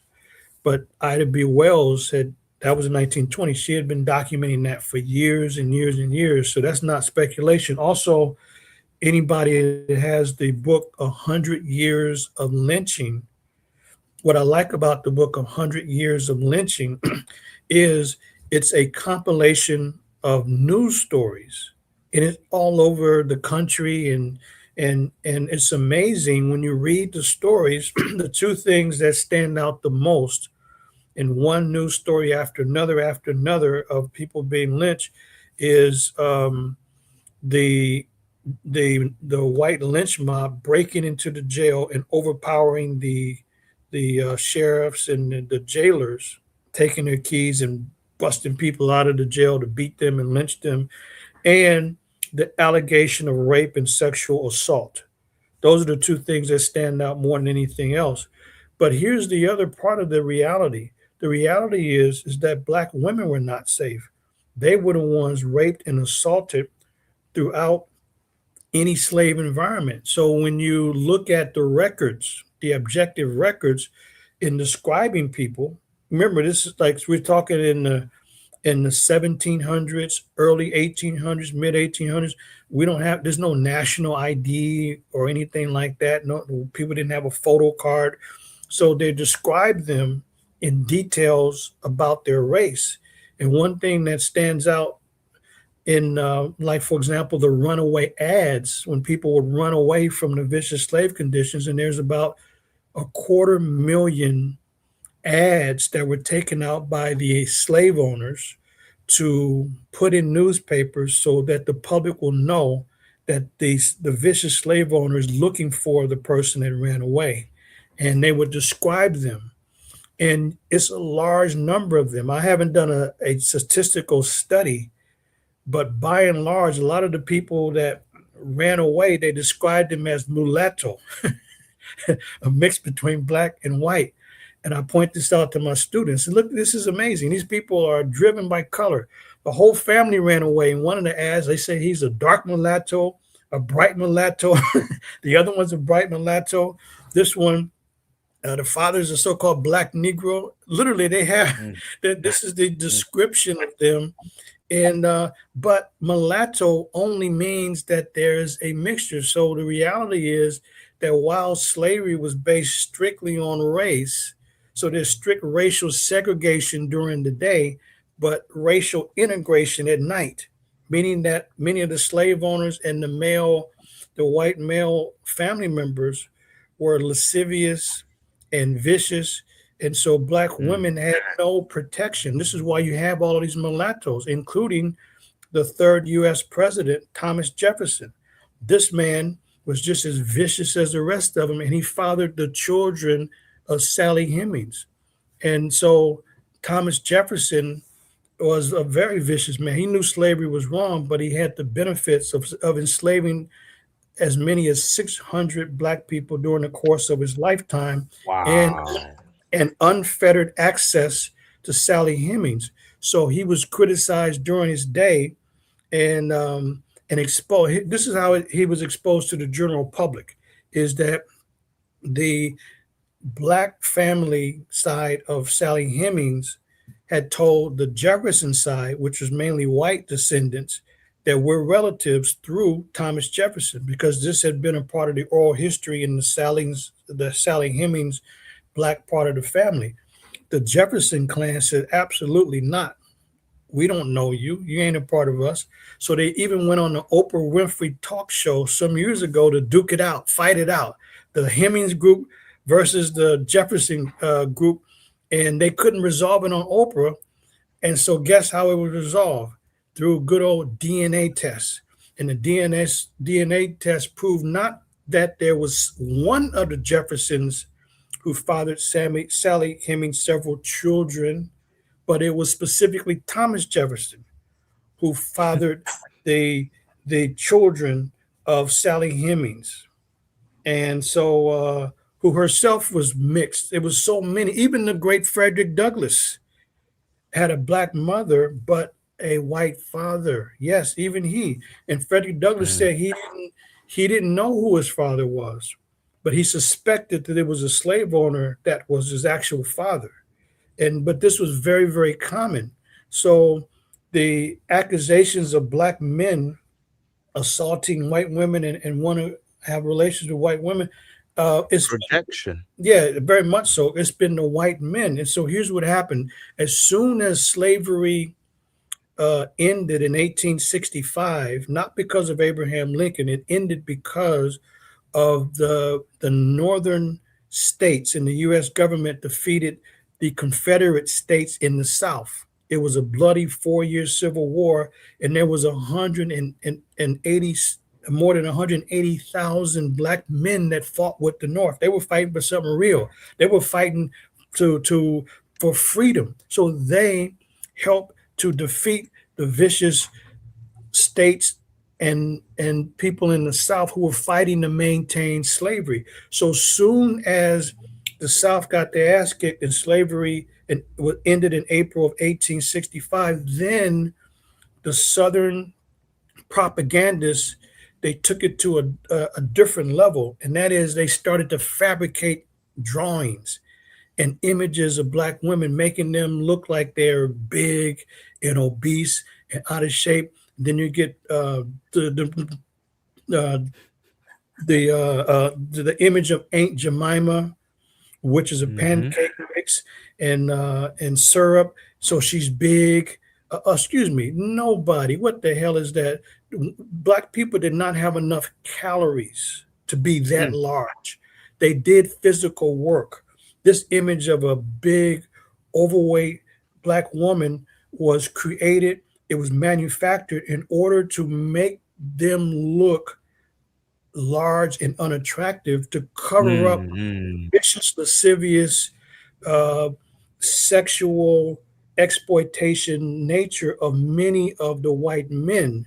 So they fabricated an image that didn't exist before slavery ended. So then they had to clean up their image. Not only did they create the Aunt Jemima overweight image, was a total fabrication, but they created a a phony narrative saying, "No, we weren't fighting for slavery. We were just fighting for states' rights." Oh, no, no, no, no. You were fighting for your right as a state to own other mm, human beings, because at the time when you went into the Civil War, all 11 states, they all issued statements indicating why they were pulling away from the government to fight.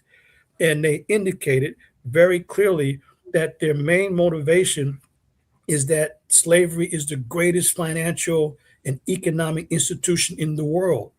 And this is the foundation of their livelihood and their wealth. So this is what motivated the southern states. So they lied after the Civil War and started calling. So it's called the lost cause. If anybody wants to look that up, it's a lie. It's a fabrication after 1865. And so that's one fabrication created. The other one, as I mentioned, is the falsified image of black women being large. You can see photographs and you can see that people were fit, they were on the thinner side. It makes no physical sense, biological sense at all. Was someone No one was sitting around, there were no desk jobs. This is physical work with not a lot of calories. So like if people go to Africa today, in the rural areas, find somebody that's big like that, come on, it doesn't exist. And I'm in the villages all the time. It's not like it is with us in the West. People could sit around and take very few steps in a whole day and eat, eat, eat. So that's totally different mm. than then. So yeah, it's not black men or anybody else. People have relations. Look, Frederick Douglass, he you know he had a white wife, and that has happened. But Oh, they it's hated that. There was a oh, massive controversy about that. absolutely. And then, yeah, very much. So the thing is that white women have been interested, and certainly the white men have been interested as they forced themselves on black women, and they took over the gynecological concerns of black women, because when the slave trade was finally ended, when the British were forced to stop bringing ships from Liverpool and Bristol and other places, making tons of money on the slave trade. So when the slave trade stopped, in 1807, it was agreed on 18, and then 1808, then the slave owners had to concentrate on breeding the black women so that they could have more offspring and be able to create more revenue. So as long as they can bring in more victims from Africa, then they had a labor supply that they can always bring in. They can import African victims. But when the slave trade was no longer possible, then the concentration was to more directly control the the the birthing patterns and the of black women, so that they can force them to produce more children, and so that's what took place. And the white men, even before that, like Thomas Jefferson decades earlier, taking full advantage of black women. And so Harriet Washington, in her book Medical Mm, Apartheid, she gives a very good history of how the white men took care of the gynecological reality of black women, so that they could use this as a way to, yeah, medical apartheid. So to use this as a way to maximize profits and minimize losses. So yeah, that's Washington's book, and people, if they read that, they'll see what the reality has been. So no, this is a lot of, you're right, it's a lot of projection of the white men who were accusing black men of what they themselves had been doing for generations. Hmm. Hmm. Professor, you let's take it to today, and um, I often say the best one of in the way of solutions, one of the key solutions is to know. Once you know, once you're disabused of this illusion that everything's on the up and up, and that you don't have to watch your back, or that you don't have we don't have to organize anymore, um, then that is a huge step forward. That's a huge step forward. And currently we have many cases. I'm following channels on YouTube that investigate. Now I am anyway. I'm that following these channels. They investigate um unexplained and strange deaths of our people, black folk, in America particularly. You mentioned the lynchings earlier, and you know, some people are still winding up hanged, and the police are ruling it suicide in the most in inexplicable circumstances, in the most inexplicable ways. One of the incidences recently in the last few years was Tamla Horsford, in one of the worst towns historically for racial aggravation and hatred in America. Completely check out Black Girl Gone, the channel Black Girl Gone. It's an archive of unexplained true crime stories, deaths of black people in America, particularly black women. And Tamla Horsford, chat, I don't know if you guys have heard of Tamla Horsford.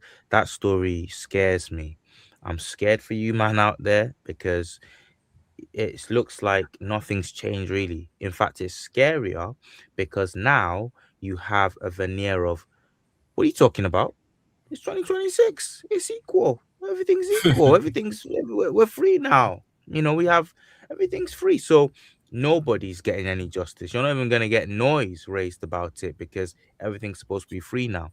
But you're having people turn up, go to sleepovers like Tamla Horsford, go to sleepovers, be the only black woman in a room of in a house of Caucasian folk, and possibly what it looks like, probably she got into a confrontation uh with somebody in that sleepover, in that house, in that setting, and found herself dead before daybreak. And are we going to get any justice? No, because apparently, despite all uh the littering of unexplainable and inexplicable factors in that case, it's just been ruled as an unfortunate accident. She just jumped off the balcony and killed herself. A woman with everything to live for, with a cheerful disposition, involved in her community, all over her community, a soccer mom, I think, or a football mom, whatever. And she just, well, unexplained, she just fell off the balcony. She decided to, a balcony that's barely, I don't know, um uh, 6 7 feet high. I don't know, it makes no sense. So what am I saying? I'm trying to I'm trying to preface this next question, which is um how what do what do our community do going forward in places like America, um and because these things are still happening, and are you guys over there, are you sort of um organizing to put yourself in um positions of prominence where you can actually see justice done in these situations? I just want to play us something actually to foreground what I'm saying here, because in 1955 when this happened, um I'm convinced nothing's changed, but let me show you what happened in 1955 when this happened to Emmett Till. This is how the jury was set up, and I believe nothing's changed, and I just want to know how we change this on your side of the Atlantic. Here we go, chap. about it. All the lawyers, both sides, the judge, all the jurors, all gave me interviews. And what Whitaker learned about the jury pool is eye-opening. The man in charge of picking the list of jurors was the county attorney. The county attorney at the time was John Whitten, one of Milan and Bryant's defense attorneys. He handpicked the jury. He assured that the list from which the jury was taken had only people that he was pretty certain were totally racist and who would think nothing of killing an African American. The Tallahatchie County District Attorney. So one of the people crucial in choosing the jury, with the final say on who the jury was the defense attorney. Check this out. Was Gerald Chatham. He requested help from the state to take on this case. Defending the killers of Emmett Till. Attorney and former FBI agent Robert Smith III was appointed as special prosecutor. I'm very proud that my father took that stand. Nobody had ever really prosecuted a white person in Mississippi for killing a black person. And Smith and Chatham had many challenges. The handpicked jury pool they may not have known about, but they would have known they were not getting help from their own investigator, Tallahatchie Sheriff H.C. Strider. Strider was a staunch segregationist. We never have any trouble until some of our southern niggas go up north and the NAACP talks to them and they come back home. Guys, that's the county sheriff. That's the county sheriff, you know, saying casually, using the N-word casually there. I hope the live doesn't get struck down for that, doesn't get demonetized for that. That's a county sheriff saying the N-word, saying we don't ever have any problems until our neighbors go up north and come back and the NAACP get to him. Like, and again, this hasn't gone anywhere because there are still people who hold these. They might hold it privately, okay, now, and they're in charge. They're in places of power. So my question is, how do you guys change this? You know?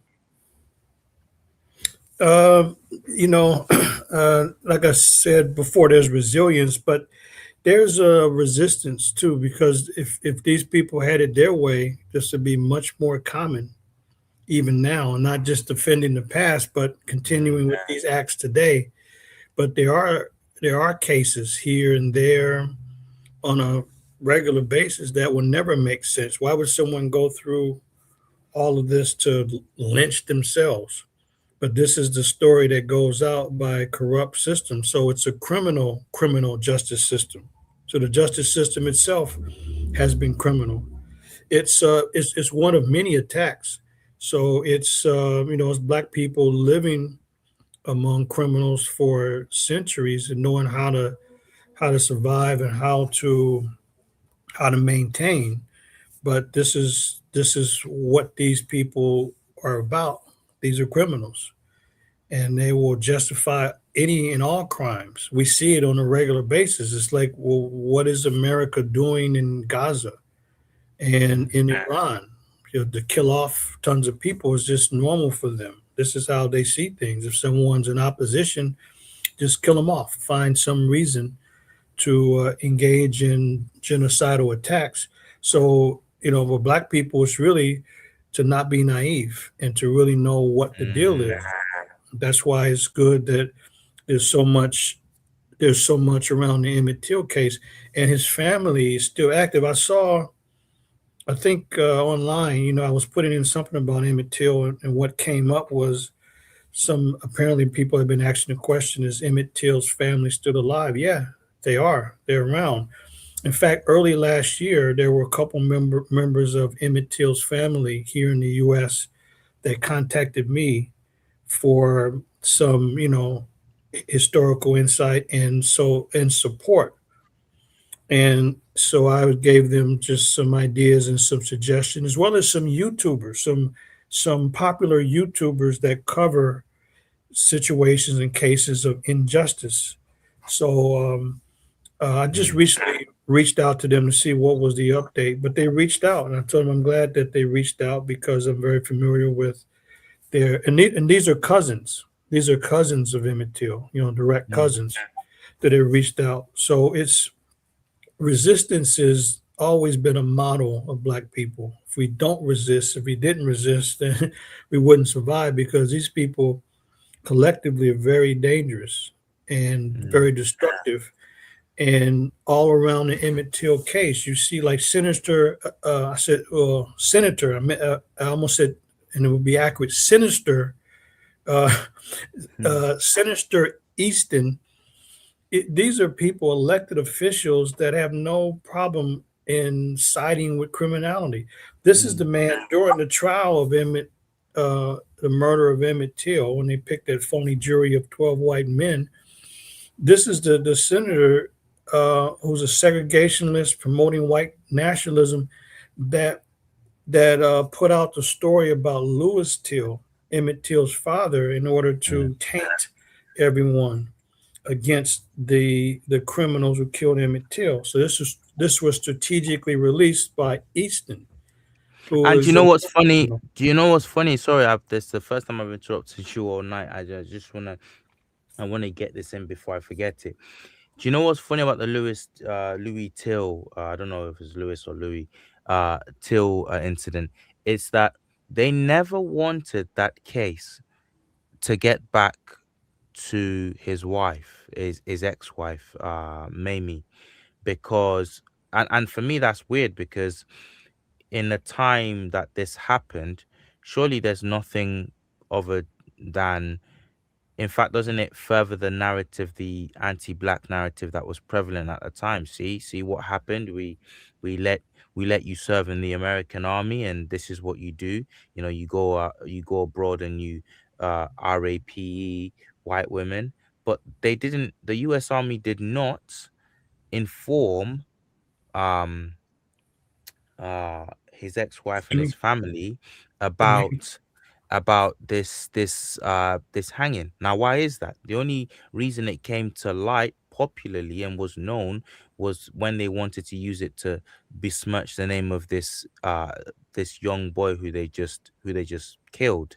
And then you look into the case, and brother Professor Manu Ampim, you look into the case about Emmett Till's father, and the white women involved, who were supposedly RAPD, um, they said we can't identify this individual as the person who attacked us because they wore masks.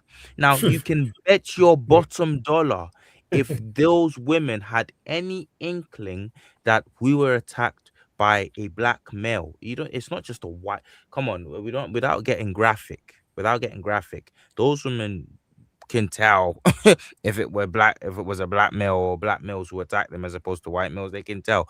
Okay. And but if there was any inkling in their mind that it was they were black males that attacked them, they would be saying, yeah, this is most likely the individual, blah blah blah. You look into the case, they said no, they refused to testify against these men, the supposed perpetrators. They said no, it wasn't. And still Emmett Till's father um was made executed. guilty for this crime and Yeah, yeah. executed. Another thing that came up in the case, I don't know if you know much about it, so stop me if you do, sir. But another thing that came up was the testimony um of several people against him, fellow blacks serving in the U.S. military, was initially saying, I know a black voice and I know a black face when I see one. I didn't see it wasn't black people who were donning those masks and going in and raping those women. It wasn't. But then enough time passed and they changed the testimony. The subsequent testimony is yes, it was Lewis Till. It was Lewis Till. And that is the same case that's then used to say, see, and this individual who I started the live, who inspired this live, this evil individual who inspired this live, is using that case to say, see, Emmett Till comes from that kind of stock. Sorry, Professor. Yeah. Well, yeah, that's propaganda. that's propaganda to say the least. And so this, this trial in Italy, and so he's out of the country with these charges. They find a way to execute. He was only about 23, 20, yeah, he was about 23, very young. And so he wouldn't know all of the details of how to try to defend against this in a foreign country. But yeah, to try to use that to say that this would have been the influence of Till. First of all, Emmett Till barely saw his father. Emmett Till was born in 1941. Lewis and Mamie Till broke up the next year in 1942. And soon after that, Lewis goes into the military. He's overseas. So, but this guy's is trying to argue about genetics or something like that. Well, if that's the case, you have a lot of white criminals and murderers that come from one generation after another of segregationists and killers and murderers. And James Eastland is the one that has a whole string of criminals in his own family, including himself, a senator, elected senator, promoting this Emmett Till's father propaganda conveniently. But this has been, part of the long-standing tradition here in the U.S., so it's not new. This is why Black folks in the U.S., in a sense, have an advantage over Africans in other part of the world because we live among some of the worst killers anywhere. And they've been at it for centuries because when Black folks first came in mass in August of 1619, this was a crime. These Africans had been kidnapped from the Angola area um, on a on a on a slave ship headed to Mexico, but it never made it. The British pirate ships, the White Lion and the Treasurer, these were pirate ships that the British Crown was using in order to steal the cargo on the high seas because the British were trying to catch up with the Spanish influence. The Spanish had already been in the so-called New World in the Americas, making tons of money and exploiting people before the British got involved. And the way for the British to catch up was to use pirate ships and to act like they didn't have anything to do with promoting this piracy. But it was the British pirate ships who robbed the San Juan Bautista slave ship and then sent the first enslaved Africans to Jamestown, Virginia in 1619. And they deliberately kept the records general so that um, the Portuguese who are using the Spanish flag to throw people off, so that the Portuguese and others would not know. They used the Spanish flag to try to cover their tracks, but the British intercepted the slave ship to bring those Africans to Virginia, and the British kept in the Jamestown area. They kept general records. They never said the name of the ship that they got the so-called African cargo from, nor did they give the precise number. The record says 20 and odd. Well, what do you mean 20 and odd? 20 and odd means 20 something. But you know exactly how many Africans that you brought in, that you took from the slave ship for an exchange, but they didn't want to give the particular details because then the piracy would be tracked to the British pirates. And so, the British have been criminal from the beginning here too. But these are generations and centuries of criminals kidnapping and enslaving Africans and involved with crimes on the high seas and on the lands and anywhere else for that matter, going back hundreds of years. So Black folks have a long standing history here in the US of dealing with criminals. So we've adapted and either adapt or die. So how do folks survive? It's adaptation and then responding to what has already been the case. And so the time that Black folks came in 1619, just 12 years after the first permanent settlement was established at Jamestown, Virginia, because of King James gave the royal charter to establish that colony. For all that time, there's always been two sets of laws. There's been laws for the wealthy gentlemen and commoners, and by definition, Black people and Native Americans were always commoners by default. and they never had a voice, they never had a say so, and they were always the extreme other. And then black people, so they were always the other, and black people became the permanent extreme other. So this has been our status legally up until 1968. There was multiple laws that depended on a person's race. It wasn't until 1968, with the passing of the Fair Housing Bill, the first time in American history there was one law for everybody. Now that law is not necessarily applied equally, but at least there was at least one, the same law on the books, even if the application of it was not, used evenly and read evenly and distributed evenly. So they've used the legal system in every way possible to continue with crimes, picking a fake ass jury, or or intimidate the legal officials, or kill off legal officials, whatever they need to do to make sure that they get the outcome that they want. And that's what they've mastered it, and that's what it is. Yeah, that's what it is. Professor, we could be here all evening or afternoon where you are. You always come with um a wealth of knowledge, and thank you. I want to ask you what are your current projects? What are your main projects right now? I've put across the bottom there, one that I know of, the your documentary that you're working on, and I would like people to support you. But yeah, if you could just give us a kind of a debrief on what you're working on currently right now. Yeah, I appreciate it. I'm working on a documentary on Kushite groups in Gambela, and Gambela is a special region in southwest Ethiopia. So these are groups that still practice the ancient Cushitic life ways. And so my documentary, we have about more than 50 hours of footage from doing field work in Gambela. So that's a big time campaign. It will be, I project it to be groundbreaking and the first of several documentaries on these Kushite groups. So if folks go to advancingtheresearch.org, you can learn about our Gambela, our Kushite groups in Gambela documentary. So we have a GoFundMe campaign if you'd like to support the ongoing primary research.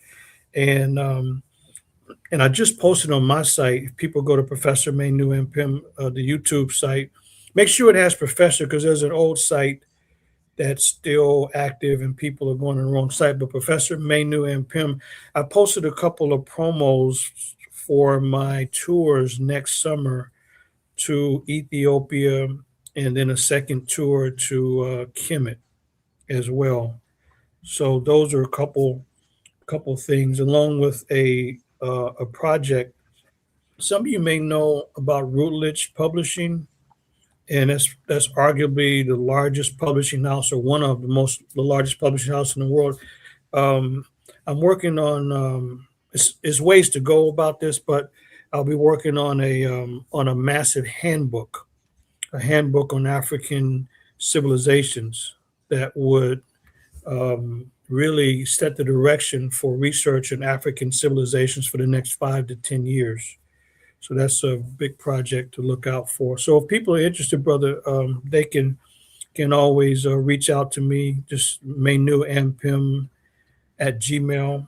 Or if they go to our Advancing the Research site, you can also sign up there and look at my book, A History of African Civilizations, as well. And one thing I will say is that what this is about, brother, and I appreciate joining you again on your platform. Pleasure. But I focus on African civilizations a lot. However, I was trained in U.S. history, particularly African American studies, and I teach U.S. history at my college. Mm, So what I shared, in this brief time, is what we teach in the classroom, and go into more details with specific receipts, where we show photographs of all of the things that I'm sharing with you, and in one word, they're shocking. So mm. there's nothing more important than primary research, where we go directly to the source. So you can be on my email list. And if you want to go to Africa and look at it and experience it from experienced traveler and primary research, then a researcher, feel free to reach out. Thank you very much, Professor. Thank you very much, chat. Thank you, brother. It's been wonderful having the professor with us. Long may he continue to be um, a stalwart in his research, his work, his fight, in our fight. So anyway, you know what it is. From Kush to Compton, thank you everyone who's participated. Thank you for the super chats, Kieran Grant and Dewey. And yeah, see you guys in the next one. Video out this week. Keep an eye out for that. Got big plans for this month, so yeah, keep an eye out for this month. And once again, thank you to my guest. You've heard what he's had to say. You've heard about the different various channels that you can support his work. Please check out those channels. God bless you all. Peace. Have a great week.